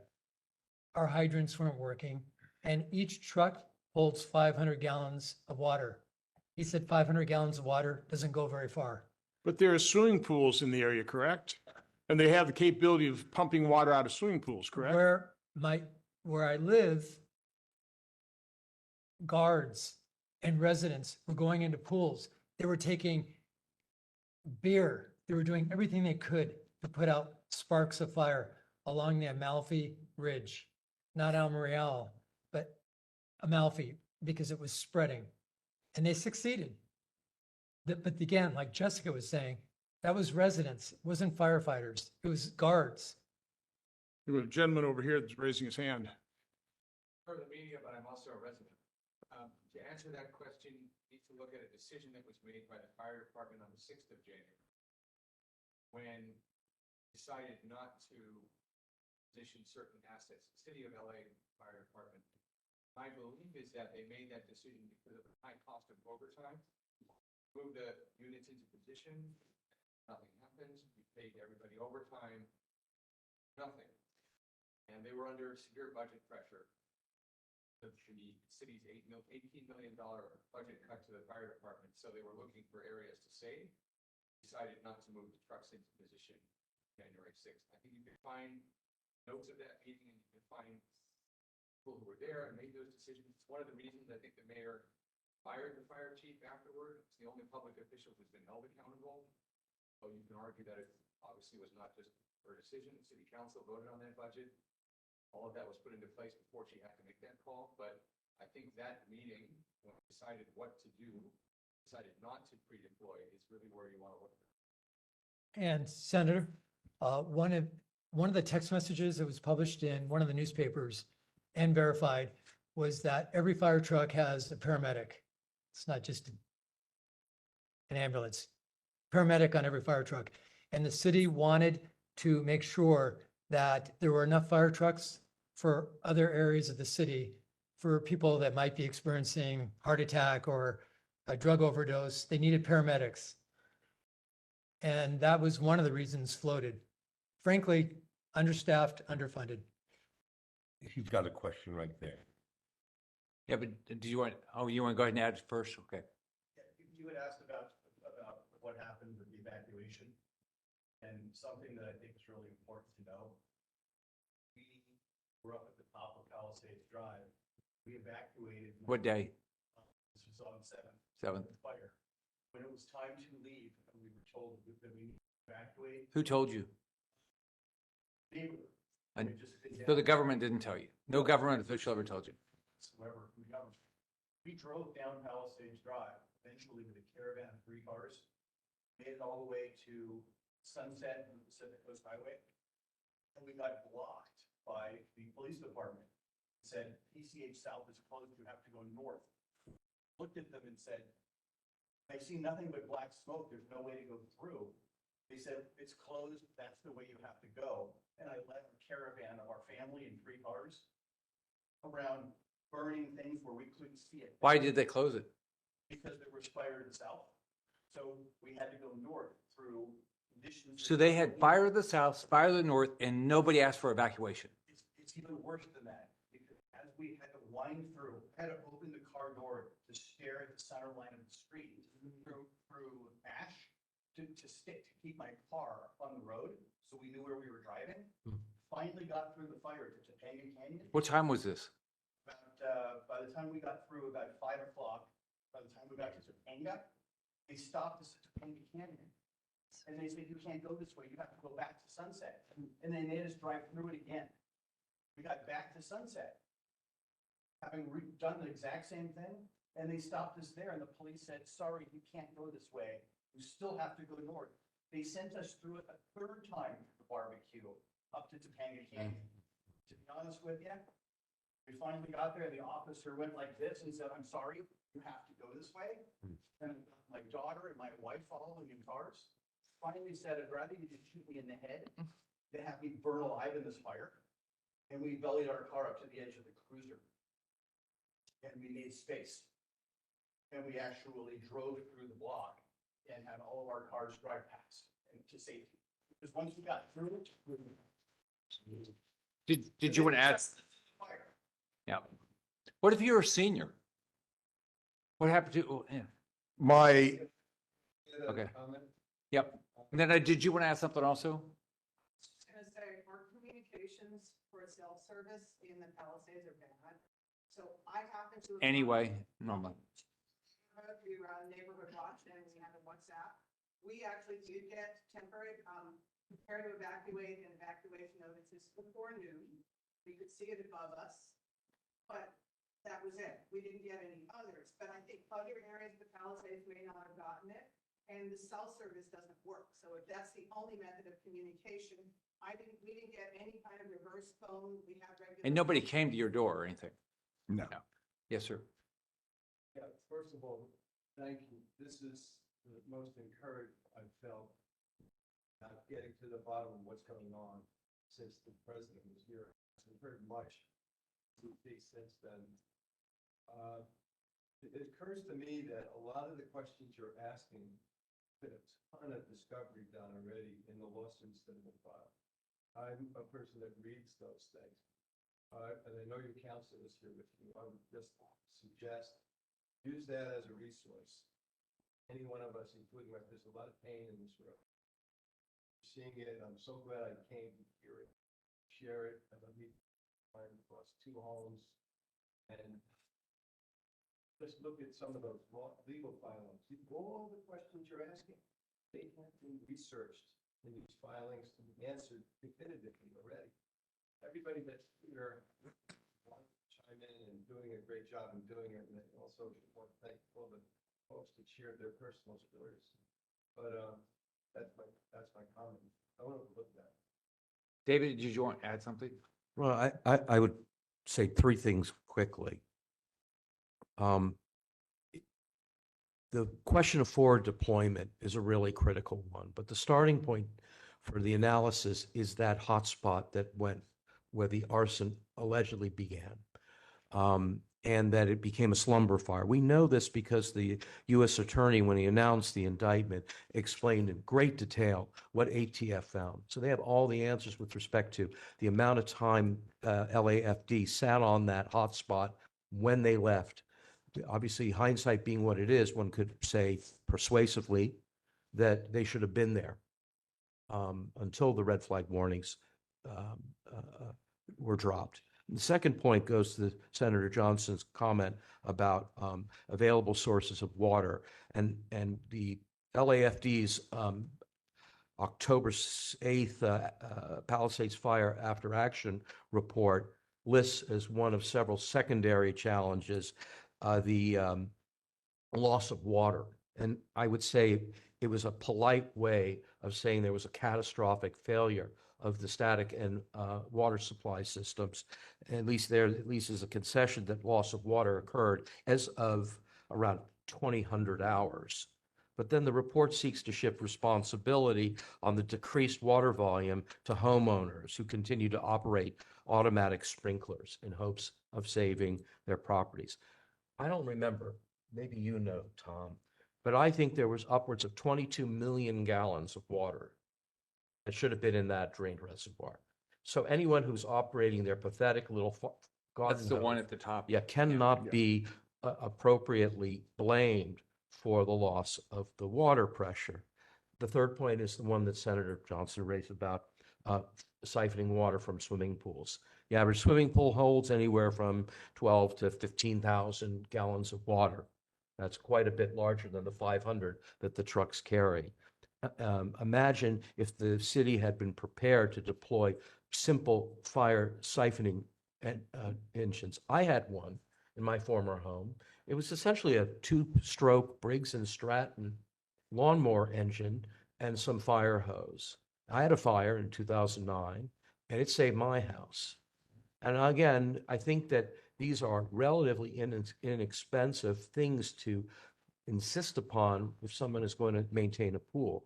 But in the meantime, the fire department should have been loaded for bear with these kinds of water siphoning pumps so that they could get into those communities and use them. My pool was left open and untouched.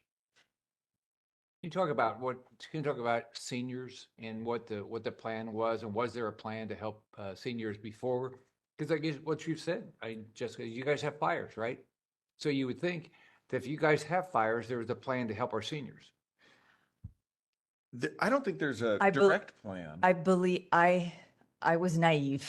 I learned a lot since the fire. I believe that there was a plan of evacuation. I thought there were basic standards for evacuation. I thought that there would be police going to every street and every home, and that there would be coordination of those events. That wasn't the case.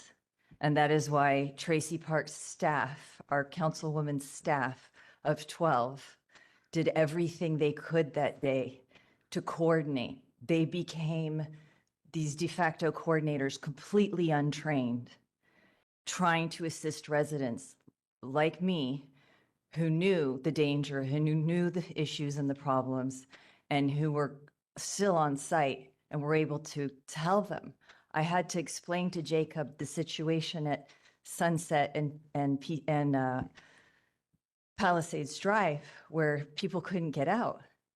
There was nobody there to explain it to them, and the firefighters were too busy trying to put out fires around the vehicles and the young children and pets escaping cars to report back to tell them what was actually happening.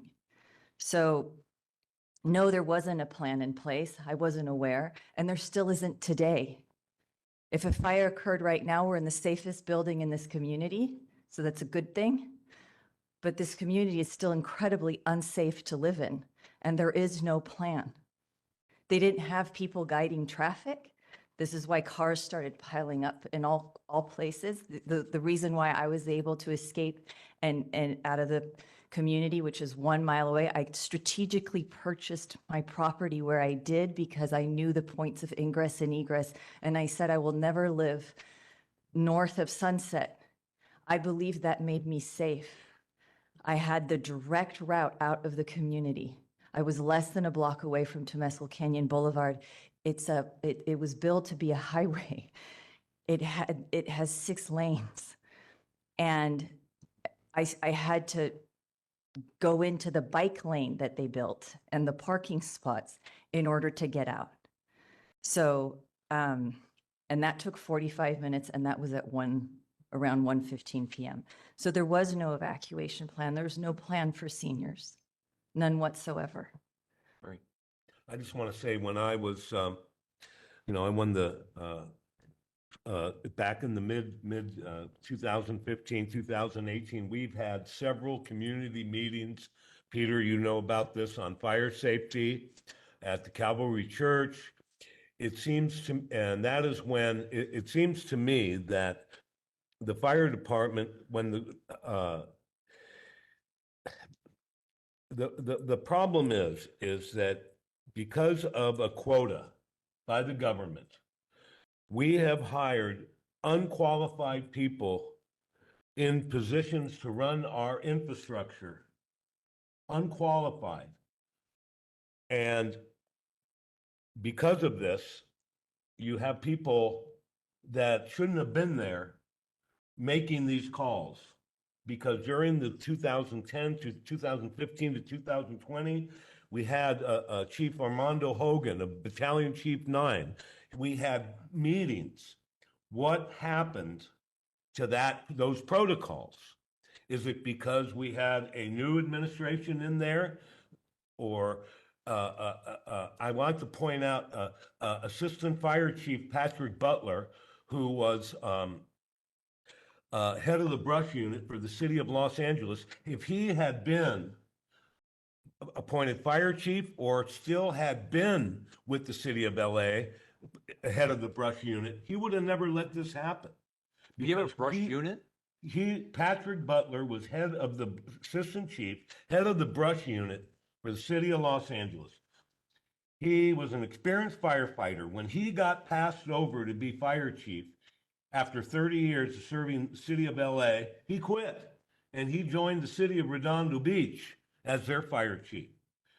What I'm trying to point out to you, that we have unqualified people running critical infrastructure in this city that don't have the experience or the common sense. A perfect example is the battalion chief who said, roll up the hoses, even though his crew told him, hey, this place is still on fire, it's smoldering, it's hot. He didn't listen to that. He didn't listen to the people in the field. They rolled the hoses up and left. If Patrick Butler had been fire chief or still with the city of LA, this wouldn't have happened. In 2019, we had a fire in Sepulveda Pass. There were fire trucks sitting there for 2 weeks after the fire was out to make sure hot spots did not occur, because everyone knows it's firefighting 101. When you have a chaparral fire like this, you're going to have smoldering debris underground, smoldering roots. This is firefighting 101. But when you have unqualified people appointed to positions of authority that don't have the experience or are unqualified, this is what can happen. So who are appointing those unqualified, incompetent people to those positions? I'm sorry? Who is appointing? Mayor, those- city council, board of supervisors. It's called DEI, which we have to succumb to in LA and California. Right. We have to hire people based on a quota of either, instead of their qualifications. We have to hire people based on a quota for diversity, for whatever the reason is. We did not have the qualified people in running this department because of a quota set by the federal government to hire people supposedly of diversity, whether it's whatever that means. Instead of looking at the people's qualifications, if that chief was qualified who told him to roll up the hoses, he would have never done that. This is not our first rodeo. We know how these fires work, and they have to be watched. And especially with the fact that we had high winds, we had 4 days of weather reports saying we're going to have catastrophic winds. You'd have think somebody would have said, my God, where's the most likely place we could have a fire in the city of Los Angeles, where we just had one? Good old common sense could have prevented this. So elected officials appoint people who are incompetent, not qualified. I mean, they're all good. Elected officials also allocate resources to sanctuary cities, incentivizing more illegal immigrants, and they don't allocate resources to like fire trucks and to the basic priority functions of government. Public safety, police, firefighters. I mean, is that kind of a good diagnosis? of what Well, it happened there? is. And, you know, I'm also on the homeless task force, and we have $2.5 billion that has been unaccounted for, that a federal judge has tried to get accounting from these nonprofits. Imagine what $2.5 billion could have done to help our infrastructure. Our priorities are flipped. They're upside down. And nothing against the people that they hired that are not competent. It's not their fault. It's because of a government protocol that says, oh, well, you must hire people of diversity instead of hiring the right people. And if it doesn't matter if they're black, white, or whatever, we need people that are qualified. And anybody is the city of Los Angeles knows the protocols for fighting fire. But just like the gentleman over there said, budget constraints, or I would like to get the fire chief, assistant chief who made that call in front of your committee so you could ask him why. So can we shift, because there's another component here that I think it's extremely important to talk about, is just the economics here. There will be federal funding that's going to be requested, no doubt about it. One thing I've learned when I've come here is I think the perception here, this is Pacific Palisades, these are gazillionaires and they're, maybe not a whole lot of sympathy for folks, but the fact of the matter is, and I want you residents to talk about this, these are, a lot of the residents there are people who've lived there for generations, bought their homes. They're not, some of these are not particularly large homes, 2,000, 3,000 square feet, kind of typical in America. You bought them at reasonable prices, a couple $100,000, and now, again, because you do have some people coming, because it's beautiful, okay? Dramatically driving up the cost of, I mean, can you just describe that as what this community is actually like?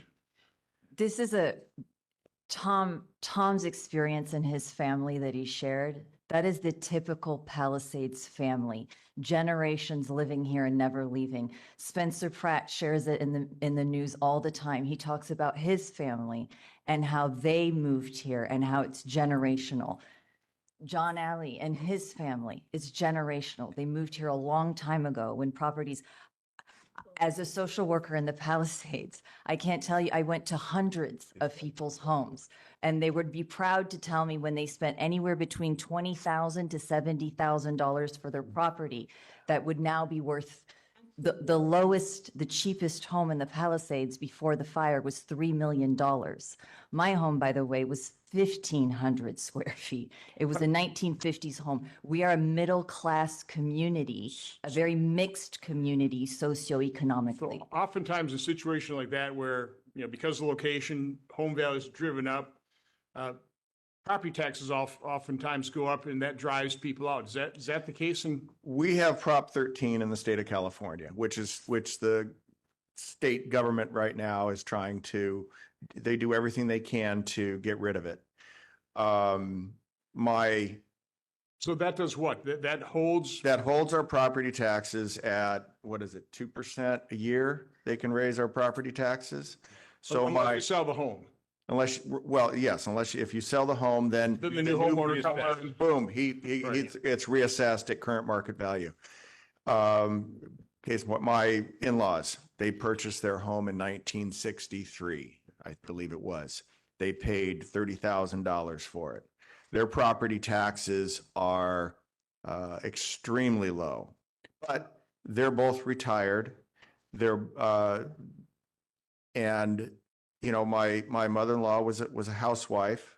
My father-in-law, he was a manager at Hughes Market from when he was 16 years old. He started with Hughes, which turned into Ralph's, and he retired as a manager in a little after the year 2000.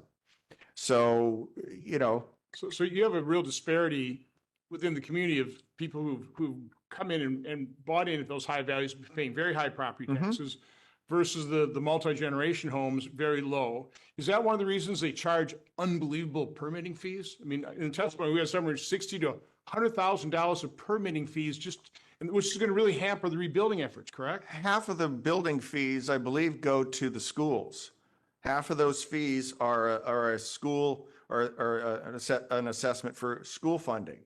Now we have these multi-billion-dollar lotteries that we're supposed to provide for infrastructure for schools.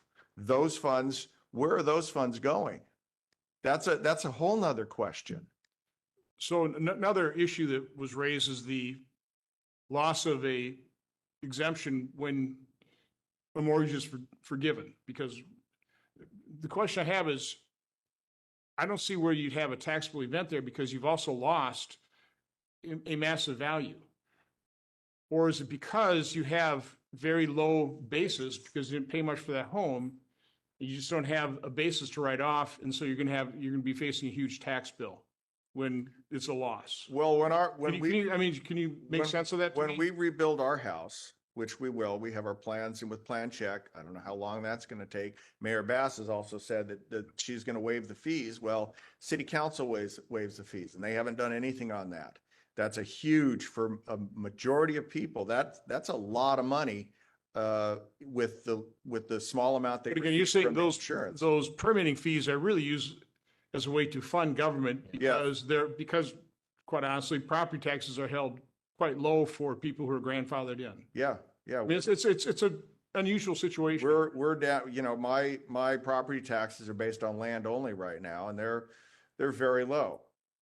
We bought in 1999 before a big jump in property values. Our house was in 2025, it was built in 1925. So, not a big house. My in-laws' house was 1,600 square feet, still original little cottage. And they're rebuilding the same place. They're not going over the 110% so they can keep their property tax, their Prop 13 tax values. Okay. The city is out of money. The state is out of money. They've overspent on stuff that is not taxpayer problem. And they're bringing in more people that require government assistance instead of taking care of those of us who pay their salaries, that pay for the firefighters, that pay for the police. They're cutting those salaries so they can move that money elsewhere where they feel it's needed. Two comments. in 1992, in the wake of the Northridge earthquake, FEMA reimbursed the city for permitting fees. That should have happened already. And so the idea that the city is telling us that they'll try and get the city council to forgive those fees, first of all, speaks to the fact that they are counting on that roughly $83 million to fund the general fund. And second, it also speaks to the question of why aren't we seeking this same sort of precedential relief from FEMA? I don't know, the answer to that one. I had a, I'll This is the bean card in me, by the way. I apologize. The other thing I want to cover is just the insurance. What happened there? I mean, I'm so sympathetic with Rachel. She always paid insurance on time, then all of a sudden they're just dropping out. I mean, what has happened in the How did state? they do that? State of California limited the amount of money, limited the percent of that the insurance company could raise insurance rates.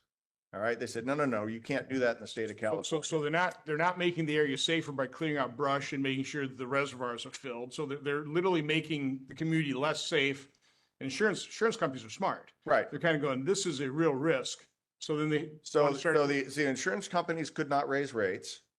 The state created the FAIR Plan. The FAIR Plan was funded by insurance companies to a certain extent. And I believe over half, if not more, of the Palisades residents were covered under the FAIR Plan. What's a fair plan? It's not very fair. Yes. Right. And it only insures up to what value? 3 million. Is that a percent of the total value though? I mean, how is it? Well, it determines by whatever the individual signed up for. They didn't have to, a lot of people chose to have insurance. So even if you had a $10 million home, you could buy $1 million of insurance. Okay. And then was the insurance plan fully funded? Was it actuarially sound? I think that's a serious question as to its the potential of insolvency. But the insurance questions are really complicated. They go, among other things, to the insurance company's longstanding complaint that they can't build into rate increases the cost of reinsurance. I'm not, by any stretch of the imagination, an expert here, but the reasons are only partly due to the lid put on rate increases by the insurance commissioner. But that only begins. And frankly, the insurance companies will tell you that the systemic failure on the part of the cities to harden their communities against fires is a consideration in the decisions to pull out. I just want to quickly make one more point on the question of property taxes. There's been kicked around the idea of something called tax increment financing. The basic idea being is we're going to look at what your current assessed property tax rate is. Typically, it's used for distressed neighborhoods, and that the idea being that as buildings come in there through municipal bonds or financing, that the tax base values will lift up, and that a portion of the increase, the tax increment increase, can be used to help build out the infrastructure.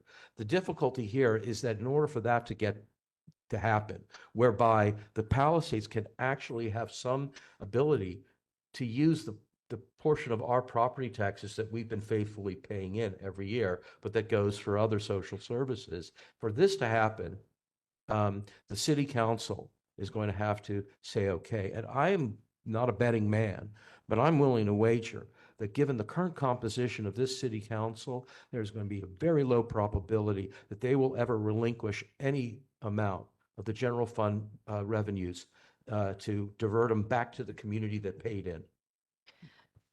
Jessica. So I wanted to say, in terms of insurance, in addition to, heavily over the last 5 years, residents were continuously being dropped. My father's property was dropped in January of 2024. by mercury. And the joke was they would make up any excuse possible to just drop residents. And we've known that for a really long time. The insurance companies first focused on, I think it was a fire a few years ago, and then everybody north of Sunset got dropped. Every time it came for renewal, they were dropped. And they got onto the California Fair Plan at the lowest rate because the property was, even though the property was worth $3 million, they only qualified for the $800,000 coverage. How? Again, I'm not, just like David, I'm not an expert in this. They said we got what we could. It's better than nothing. And so in Was it a addition, formula? But they would, so it's like, they couldn't tell you why? What they were willing to cover. This is what we're willing to cover for the property. Now that I need that money, they're saying, no, we're not even giving you any. My home is not burned to the ground. It's still standing. But you can't live in it. Surrounding is gone. I live in the Alphabet. So you can't, so you bought the insurance, okay, for a fire, and you can't get any money. And they couldn't tell you why you could only get whatever you got. These limits. They're telling you what you're willing to pay me. Now that I want it and I need it, you won't give it to me. so most insurance companies are working those tricks on many of the residents. In addition to that, lots of residents found out after the fire that their policies had been dropped, and I was one of them. Afterwards? After They the don't have to- fire. they don't Well, have to give because you we, notice. well, legally, they have to, but they didn't. I would, Nobody's holding them accountable. and none of that has been, nobody's been Do held you have a state accountable. insurance commissioner? I did. I met with the He needs to insurance be commissioner investigated. directly. So these insurance companies, they sell other policies throughout the state, but they've got to agree to contribute to this fair plan so that the residences they drop have some insurance. Is that kind of how Yes, this thing it's- works? Do any of them complain about the fact that they're dropping coverage because the state and local governments would be so unbelievably irresponsible in terms of brush clearance and keeping reservoirs filled? Well, that's just common sense. That's one of the reasons, but, the insurance companies cannot raise rate, or they're not allowed to raise rates over a certain amount. So they're restricted. And so it's like, well, we're just going to get out of here. Now, I will have to say, I'm with State Farm. My policy was to be dropped February 7th of 2025. Okay, so I was 1 month. And I was at the point where it's like, okay, well, we'll see what's out there. We request a couple of quotes from different companies. Sorry, we're not insuring you. State Farm for me has been, I've been job. fine. Yeah, They're they did fine. My adjuster, my agent, they've been fine. But they do require me to get that extra 35% of my contents. I have to write everything down. And we've gone through a bunch of stuff, but That's hard. I have stuff that, and my wife, that it's the last bit is the most painful. Yeah. Well, you know what we tell people in Florida is before hurricanes, take your camera and take a video of no one thinks about doing this, but take a video of every room and everything, because Well, I have photographs that I've taken over the years, but photographs, they're not going to, well, okay, here's my room. you wanted to add something? Yeah. Insurance that, Tom, you're absolutely right. Prop one of the being problem. California has the lowest insurance premium costs in the country, despite having the highest risk with respect to wildfire and earthquake. Yeah. Why is that? Prop 103. So fundamentally, there's a failure, not a market failure, a regulatory failure, because they're not allowing the insurers to make this a health market. It's therefore they're exiting, and you're seeing the last resort fair plan be the only place now you can get coverage, which is twice or 3 times as expensive and half the coverage. So in order to fix this, to have our community build, You got to let the market work. Yeah. free market. By the way, oh, Johnny, do you want to add something? I don't, want to interrupt the subject, but going back to the FEMA funds, Chairman and Senators, I would ask, I'm very active in Santa Monica, and FEMA funds were allocated with no problem for the 1994 earthquake. The problem there was they weren't traceable as to how they were used. They were held and they were used. They were supposed to be used to replace and repair public buildings, public spaces. They weren't.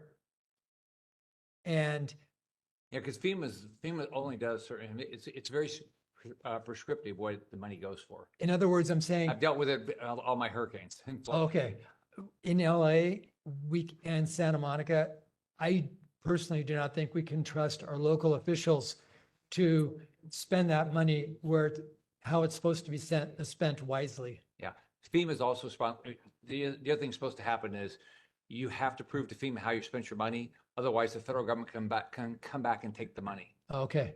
Do you get, Rachel? What would you like to add, young lady?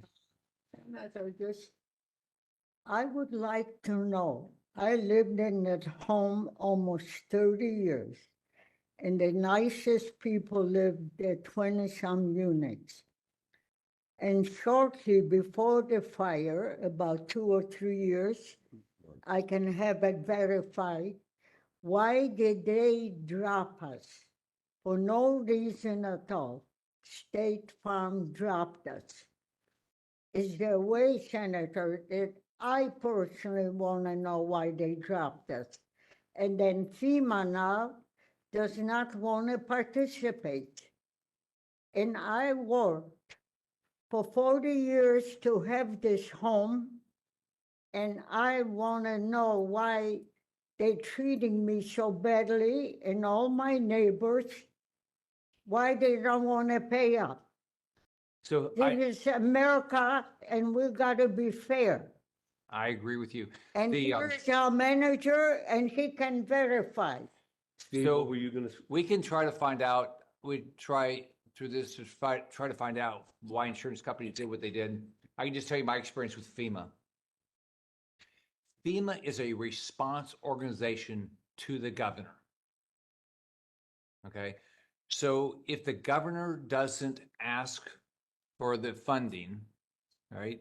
Like in my case, I had to organize. I had to prove a lot of things. It came up, started at the city, the county. It came to the state. We made the request, right? And then distribute the money, other than individual assistance and some things like that. So that's how FEMA is not a direct response organization. It comes up through generally state government. So, but I'll find out. I'll find out on your issue if you give us information. I would appreciate this. Yeah, I'll do my best to find Senator, out. may I make a joke? Yes. As long as it's funny. Otherwise, I will call President Trump and put him on the job. So he'll have something to do. Yeah. My guess is President Trump would take that phone. Senator, Yes. let him make a comment, please. Sure. I have the fortune or misfortune of being the president of our HOA that both Bruce. Oh, it has to be a hard time now. So we lost our coverage with State Farm on October 27th.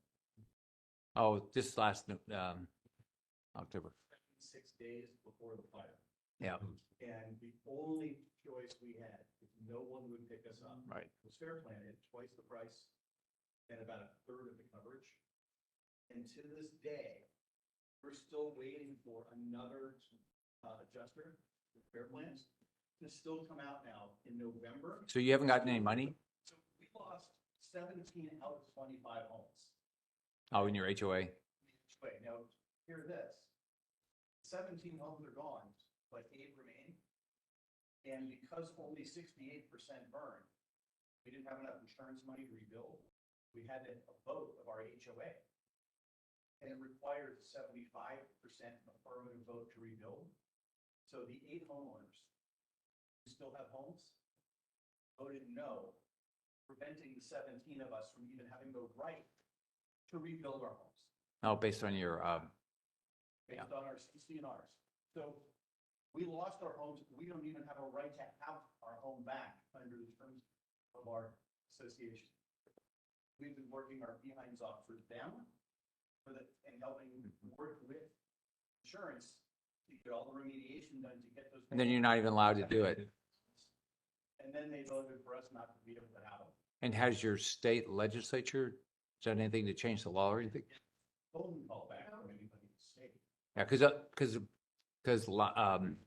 you know, we had like in Florida, remember we had the Surfside collapse, and so it changed some rules for a lot of the state can do it through legislation can do that. Can we talk about seniors a little bit? Do you know any of the seniors that lost their lives? Did any of you know any of them? I know one of them. What happened? She was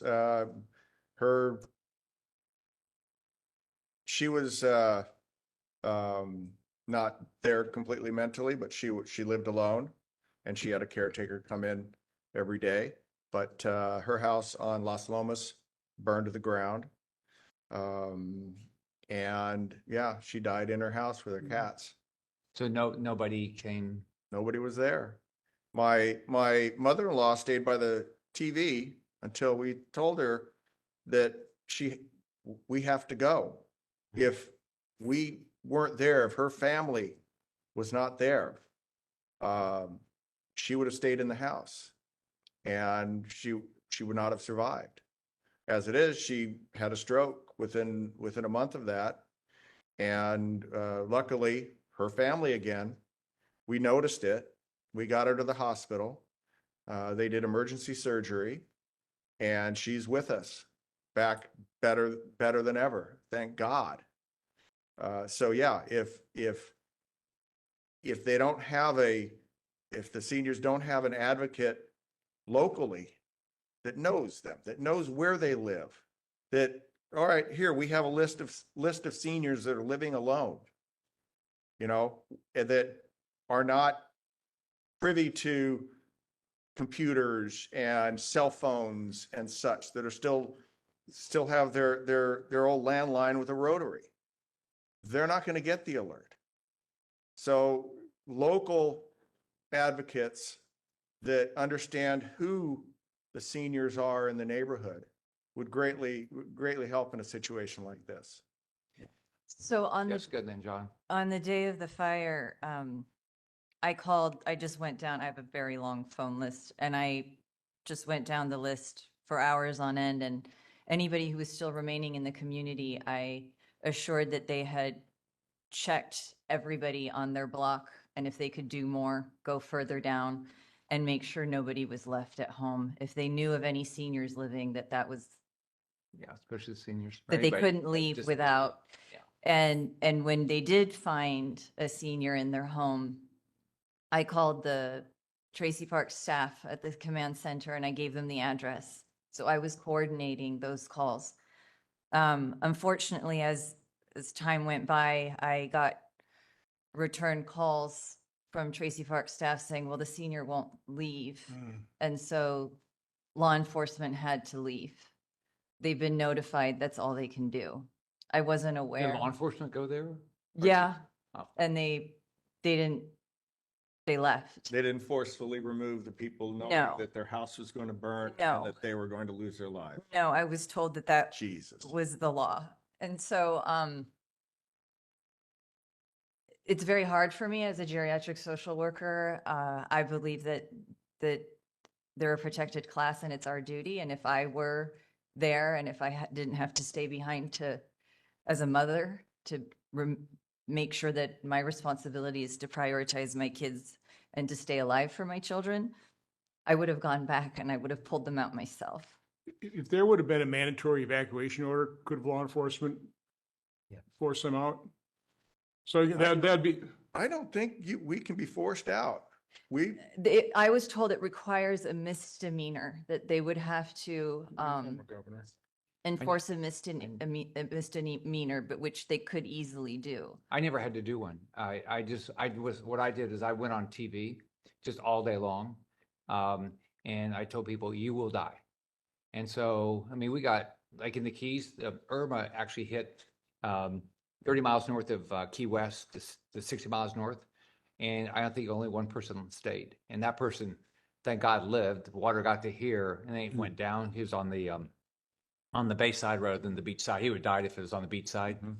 And but what I learned is you have to, the elected, and it really has to be the governor. The only person that everybody knows is the governor, and the governor's got to get out there and go on TV. And so I did all day long. Like Irma, I think it seemed like Jackie was probably a week. Because it kept the storm kept moving a little further south and west, and so we had 700 shelters open.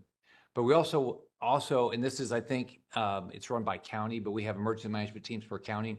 You can sign up for all the alerts, and then they will. And then every county's run a little differently, but we never had to do it, and we got people to evacuate. So, but that's But had you done the mandatory, is your understanding that law enforcement could enforce I think that? they or- probably could have. I don't know. We never had to do one. No. I never had to do one because I just went on TV. People, if you really explain it to them, sometimes you have to explain it 3 times, but if you explain it to them and that you're going to die, they actually listen and they leave. And that's why I told people, like I said, if you're going to get 15 foot of storm surge, you cannot survive. You cannot. I mean, so they got out, and that's what happened. Now but not everybody listens. The You gotta reason- do it a lot. The reason we stayed to fight the fire was years before I'd been told by a firefighter who told his dad, if you leave, your house will burn. This was up in the Woolsey fire. Now, Tom Faking, he stayed. He was in his late 80s, or late 70s at the time. He stayed. He had water. He put his fire, spot fires out at his house, spot fires at his neighbor's house. He saved his house. He saved his neighbor's houses. Okay. He had water. We put Because of the pool? No, out of the spigot. They had water. Malibu had water. Oh, Malibu. And okay. in the Palisades, we started seriously fighting the fire around 7 p.m. when it came into our neighborhood. We were putting fires out at our house, around the neighborhood, at our neighbor's house, and we had hoses. We had 4 hoses, one in the back, one in the front of each of our houses. I lived across the street from my in-laws. So we're putting out fires. I went up the block, put a little fire out on a garage. Great, that's good. Okay. 9:30, water stops. Okay. My son said, Dad, we're done. That's it. No more. Without water, we could not fight the fire. Yeah. When I went back up at 10:30, fire truck up at the end of the block. But the hydrant, which was right there, is empty. He said, you can't go down there. I said, well, I'm going. So we went, because I went through the house and grabbed a couple of things. I didn't grab the, Time. yeah, it was surreal. And then when I came back at 12 o'clock and I see my house starting to catch fire, then I came back at 2:30 and my house was gone. And I finally left the Palisades at 4:30 a.m. And it was quiet, but there was still stuff burning, but there's no water. Johnny. Okay, let's do John, and then we'll do Lindsay. I often wonder what would have happened if the Department of Water and Power, having been called, and after 4 days, if they had decided to turn off the water to the homes. There was actually floods down El Morreal, many streets in the Huntington and the Alphabet Streets, because water was, I wonder what that would have done to the pressure.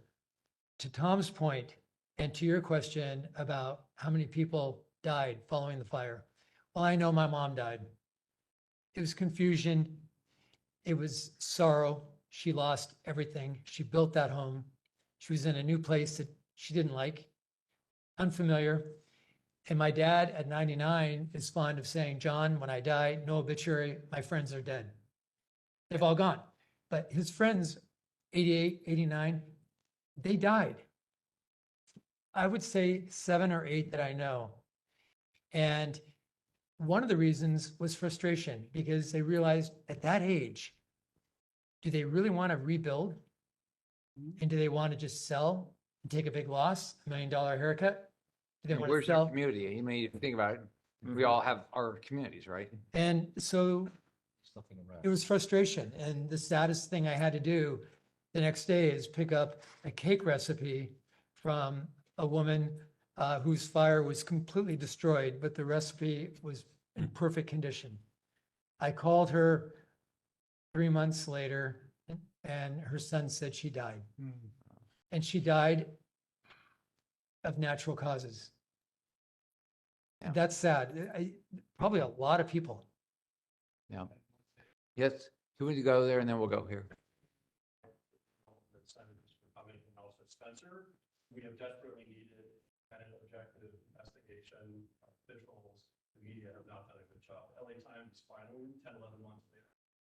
Spencer has broken most of the stories they're covering now, a month or two ago, including the fireman texts that blocked the fire. One thing I wanted to address about the water situation, and everyone is correct, the swimming pools were a potential source. We have the biggest swimming pool in the world down the street in the Pacific Ocean. A friend of mine has a large trucking company that sells fire engines, fire equipment around the country. And they could have refilled the tankers from the ocean. Why didn't they? I think, again, this goes to Senator Johnson's just incompetence, negligence. I think it was just, like to Jessica's point, capitulation at some point, where they just said, we're going to defend Petwood in the Valley. I don't really know. There were fire engines, firemen down at Bill Rogers State Beach, but it would have ruined the trucks, the tankers, sulfur, water. The salt, yeah, the salt. But it costs this much relative to what happened. But especially when you, even when you think about the money, you think about the lives. I mean, that's what, that is priceless, right? So I think it was an absence of leadership. I'm not really sure why, but that was a giant resource that people aren't talking about. And we don't have accountability since then. Someone earlier said, the journalist over there, that Chief Alli had been fired, but my understanding from LA Times recently, she's still on the payroll. She was just demoted. So not a single person, I think, has been fired since. Sadly, the two battalion chiefs that were involved in MAPA, Washington first, they were both promoted. So that's what we're dealing with. Okay, so I think we have 3 people. Let's just go in this so it's easy for me. You go next. Specific event involving an elderly person. My wife and I lived in a 4-story low-rise condominium here, right in the village at the time of the fire. We were tracked away from the location. Next door neighbor, though, was confined to a wheelchair with his wife. They waited too long, evacuated because of the failure to have any Notice. notice. So the electricity was gone by the time it came to leave our floor. No elevators. So the fireman did come and carried him out. He was injured on the evacuation died shortly after. So he's not in the 12-person hangout. When John's family suffered death right after, directly resulted. Yeah. Yeah. Yes, sir. In the Market Mills area, elderly resident who wanted to stay behind and fight fire, and unfortunately he wasn't able to get out. And so I think this assumption. So he stayed and then he couldn't. A lot of people have the natural inclination. I think a lot of us here probably want to stay behind to try to fight, and you assume that there's going to be water.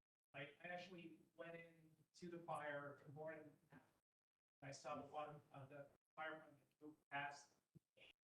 My next door neighbor, 70s, no cell phone, was able to get himself to the beach to evacuate when everything was burning, but then he hiked back in and he would have housed with no electricity for weeks, but I managed to orchestrate the police to get him out. So these are the kind of, you get into individual circumstances where people in the elderly category decide either they're not going to, you can't tell them, and there needs to be a process in place that Tom's point, a list is elderly to reach out to within the community to get out safely. Okay. Yes. And then, In Florida, when people put in claims for their insurance, do they actually get money back? well, what we've done and is what we set up these, we forced the insurance companies after a hurricane to go in and do these insurance villages. And so to make it easy to get the claims done. And so you knew, so it's not just, what we did is we created these villages and you'd have the insurance companies come in, you have FEMA come in, you have the SBA come in. Jackie, who else?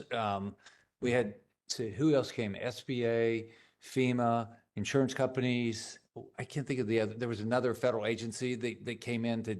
So there was one. You walked in with one spot that you could get.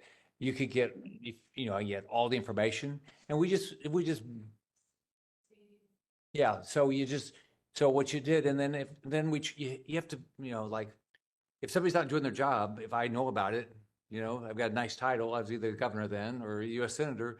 And so you say, okay, so, maybe there's a reason why somebody doesn't pay a claim, but they got to respond to a U.S. senator or a governor then, at least if they're not. So that's what we did so I tell people all the time, I've got in my state, I don't know how many offices you have, Ron, but I've got 10 offices, an office in DC and 9 offices. I tell people, if you tell us, that's our job. We got elected to do this stuff. So we just call people.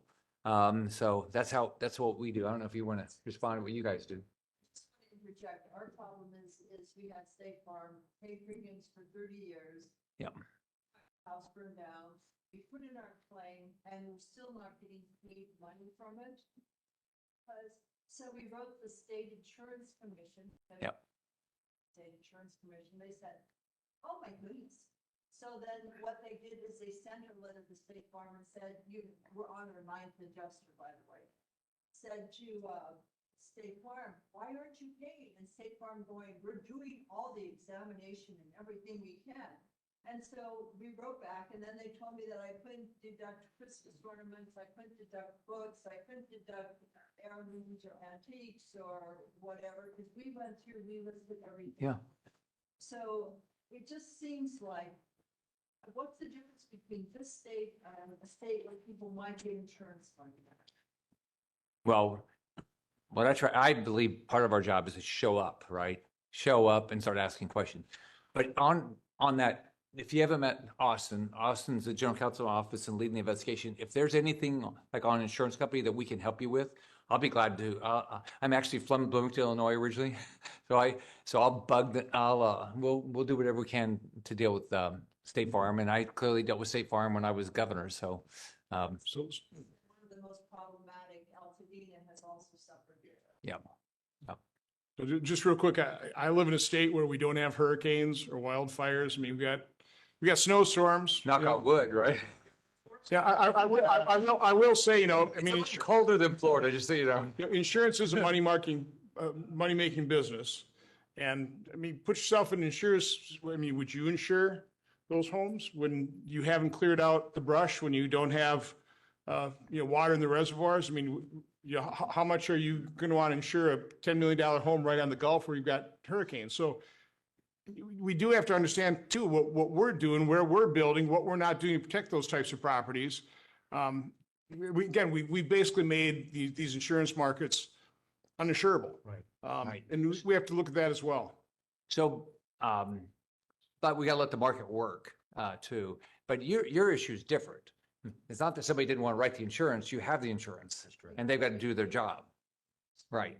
Policy is, and then they say, you know what? Maybe. Yeah. Did somebody in the? Yes, sir. I thought there was one more hand. Hi. We're not. Just look at your Just look at your. I was told by the time forming turn on the water pump up in the Highlands up in the Yep. And we drove up there today. steam didn't go up, so the back to his office, he put in his book. Everything's okay. Wasn't okay. Wife takes every day. Years ago, gas for 3 people who bought this Yeah, because they let it grow up. No credit change. Yeah. So, Spencer? Earlier, he brought up climate change. The issue is a protected plant called milk belch. And so there's two teams of people. There's teams that obviously want humans to survive, and there's people that care about plants surviving. Here's the funniest part. When you don't do the brush clearance, guess where all that milk belch is? It burned with the 12 people that burned alive. So Gavin Newsom brags about 10x mitigation that takes billions of dollars in federal funding, and he's not doing any of that. And they're legally required in their state park manual to clear 130 feet of that brush, but they don't, and they just leave it. So it all connects back to Newsom and the state not doing their legal responsibility, and then everything goes off of that. Okay, so we'll go there and then we'll, Jessica, then, yes, ma'am. And I know that we all feel strongly about this, but we all. You can't tell that, can you? I don't want our, dislike of our state government and local officials to interfere with the very needed federal funds that need to come to our city and our community. No, I'll work on it. We're both on the right committee to do it. It's our seniors who have applied for SBA loans and need them, the ones that have given up and still need some funds or FEMA funds. The community really needs the federal government's help. Yep. And we don't want to be a pawn. You pay your federal taxes, right? Yeah, you pay your federal taxes. If your federal government has made a commitment, it needs to do their job. Now, you can argue whether the federal government should do some of these things, right? I mean, it's got a pretty, but if you paid your taxes and they committed to do this stuff, they better do it. That's really what I wanted to bring home, was that the reason we are all so eager as a community to be here today is because from day one from the fire, the federal government has showed up for us. It started with FEMA, then it started with it continued with the Army Corps of Engineers, who did a better performance than ever before seen in any disaster. By the way, that is really true, and that was the first thing I noticed, is they have cleared the debris. Yes. They cleared it very quickly, so we should give them a shout out. They did a good job. A very large shout out to Colonel Swenson and his entire team, who made a miracle happen in this community, and we welcomed it. And the structure that they brought into this community is exactly what we need going forward. Also, we have SBA, who's helping us with funding, all federal programs, and the National Guard. And so what we keep talking about is the failures of the system locally and the successes of what you can do as a federal government. And David, I'll let you speak in 2 seconds. We absolutely need the structure of the federal government and the assistance here so that we can lead the way here And a better locally. framework to make sure it happens. Yes. As You have the Johnson's brought. experience and the skills. This is what we're talking about. We need You the can't skills. trust the state and local government here. No. You can't. I mean, that's table stakes. We have to be careful. All right, David. We can be here until midnight. If you want to catalog all the crimes and misdemeanors or perceived slights by the state and the city, and everybody has a legitimate gripe. To the Senator Johnson point, we got to move forward and understand three things. One, in every major natural disaster, there's always going to be incompetence, there's always going to be blame, and there are always going to be mistakes that were made that oftentimes were mistakes that demonstrate a failure to learn from the past. Number two, there is no such thing as a regional natural disaster. Once the president, the governor invokes emergency powers, means it is a problem beyond the state's ability to handle. And so this is one of the reasons why we do look to the federal government to step in the ways that it does. And that's where we are now. So I agree with the senator's comment about the problem with insurability, and as sympathetic as we all should be to the runaround that people are getting from the insurance carriers, the problem is that insurance carriers get to walk if they find it is an economically unfeasible proposition, and they will continue to be absent for year one, year two, year three, unless we do several things and do it right. The number one thing, the most important thing, senators, is to start rebuilding the infrastructure and to do it in a manner that is going to harden these communities to make it a less fire risk thing. Every insurance company has actuarial tables. They can calculate to the dime exactly where the risks lie. And so long as you can sit here and you can talk about how Mayor Bass didn't do this or Governor Newsom was AWOL here, but the reality is this is such a big problem that unless the federal government steps in partnership with the people in this community who really do want to own this problem in partnership with the federal government, it isn't going to get fixed. So you have to create the circumstances that will bring back the insurance companies, that will make it a more attractive proposition. And you have leverage. You have the leverage of being able to say, if you want the $20 billion to rebuild, then here are a few things we'd like to see happen. No, must happen.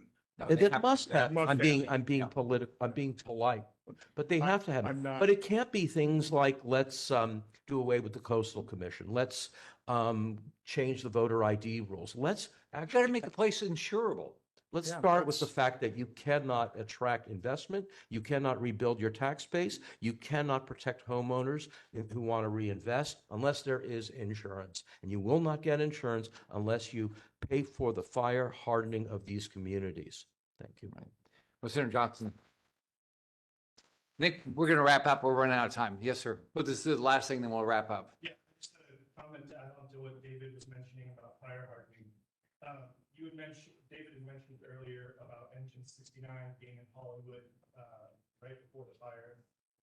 That was a brush fire that started 12 minutes, I think, before the Palisades fire, and it took 28 fire sets over to Hollywood. I don't know why it's still currently under investigation, because eyewitnesses say exactly what started that fire.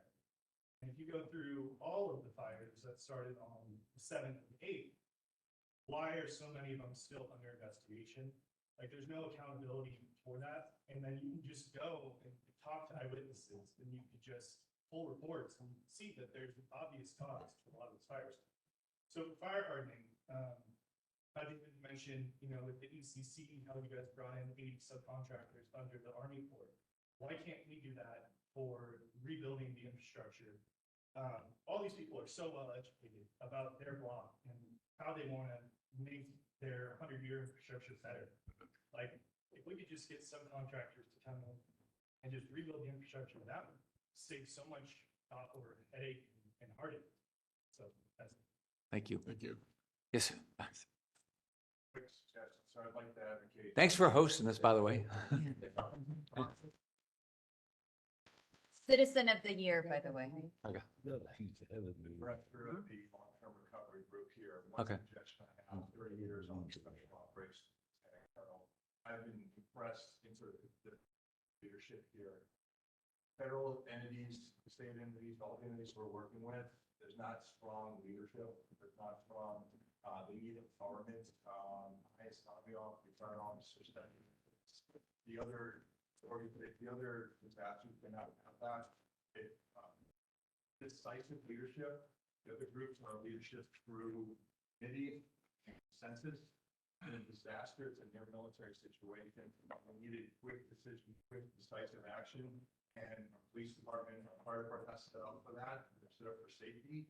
They're not set up for leadership. So if there's any way, whether it's investing upon the National Guard bureaus or empowering FEMA to have a stronger leadership position, we need that. This could a lot of this could come to a focal point, and a lot of that could be. Yeah. You can call up the governor can call up the National Guard anytime they want. I mean, I think for Irma, we had 8,500 National Guard members. We call them up. We started probably almost a week ahead of time. You can call your National Guard up anytime you want for any disaster or for almost anything you want. Okay, so Sir Johnson, you want to? No, I just want to thank everybody for coming here. I certainly want to thank our witnesses. I learned an awful lot. I hope, quite honestly, Californians, I hope Americans learned a lot from listening to this. So thank you very much. So I want to thank Senator Johnson and all of our witnesses here. I want to thank everybody from the audience for coming. What I've always worried about in these things is really the most vulnerable, and it's our seniors. Our seniors are always the most vulnerable in these things, whether it's a wildfire, whether it's a disaster, whatever the problem is, our seniors are the ones that are the most vulnerable. So what we've got to keep doing is come up with ways that we protect them and keep them safe. It's going to it takes a lot of preparedness. It takes a lot of education. And it takes a lot of people that give a damn at the time of the disaster to take care of them. So thanks everybody for being here.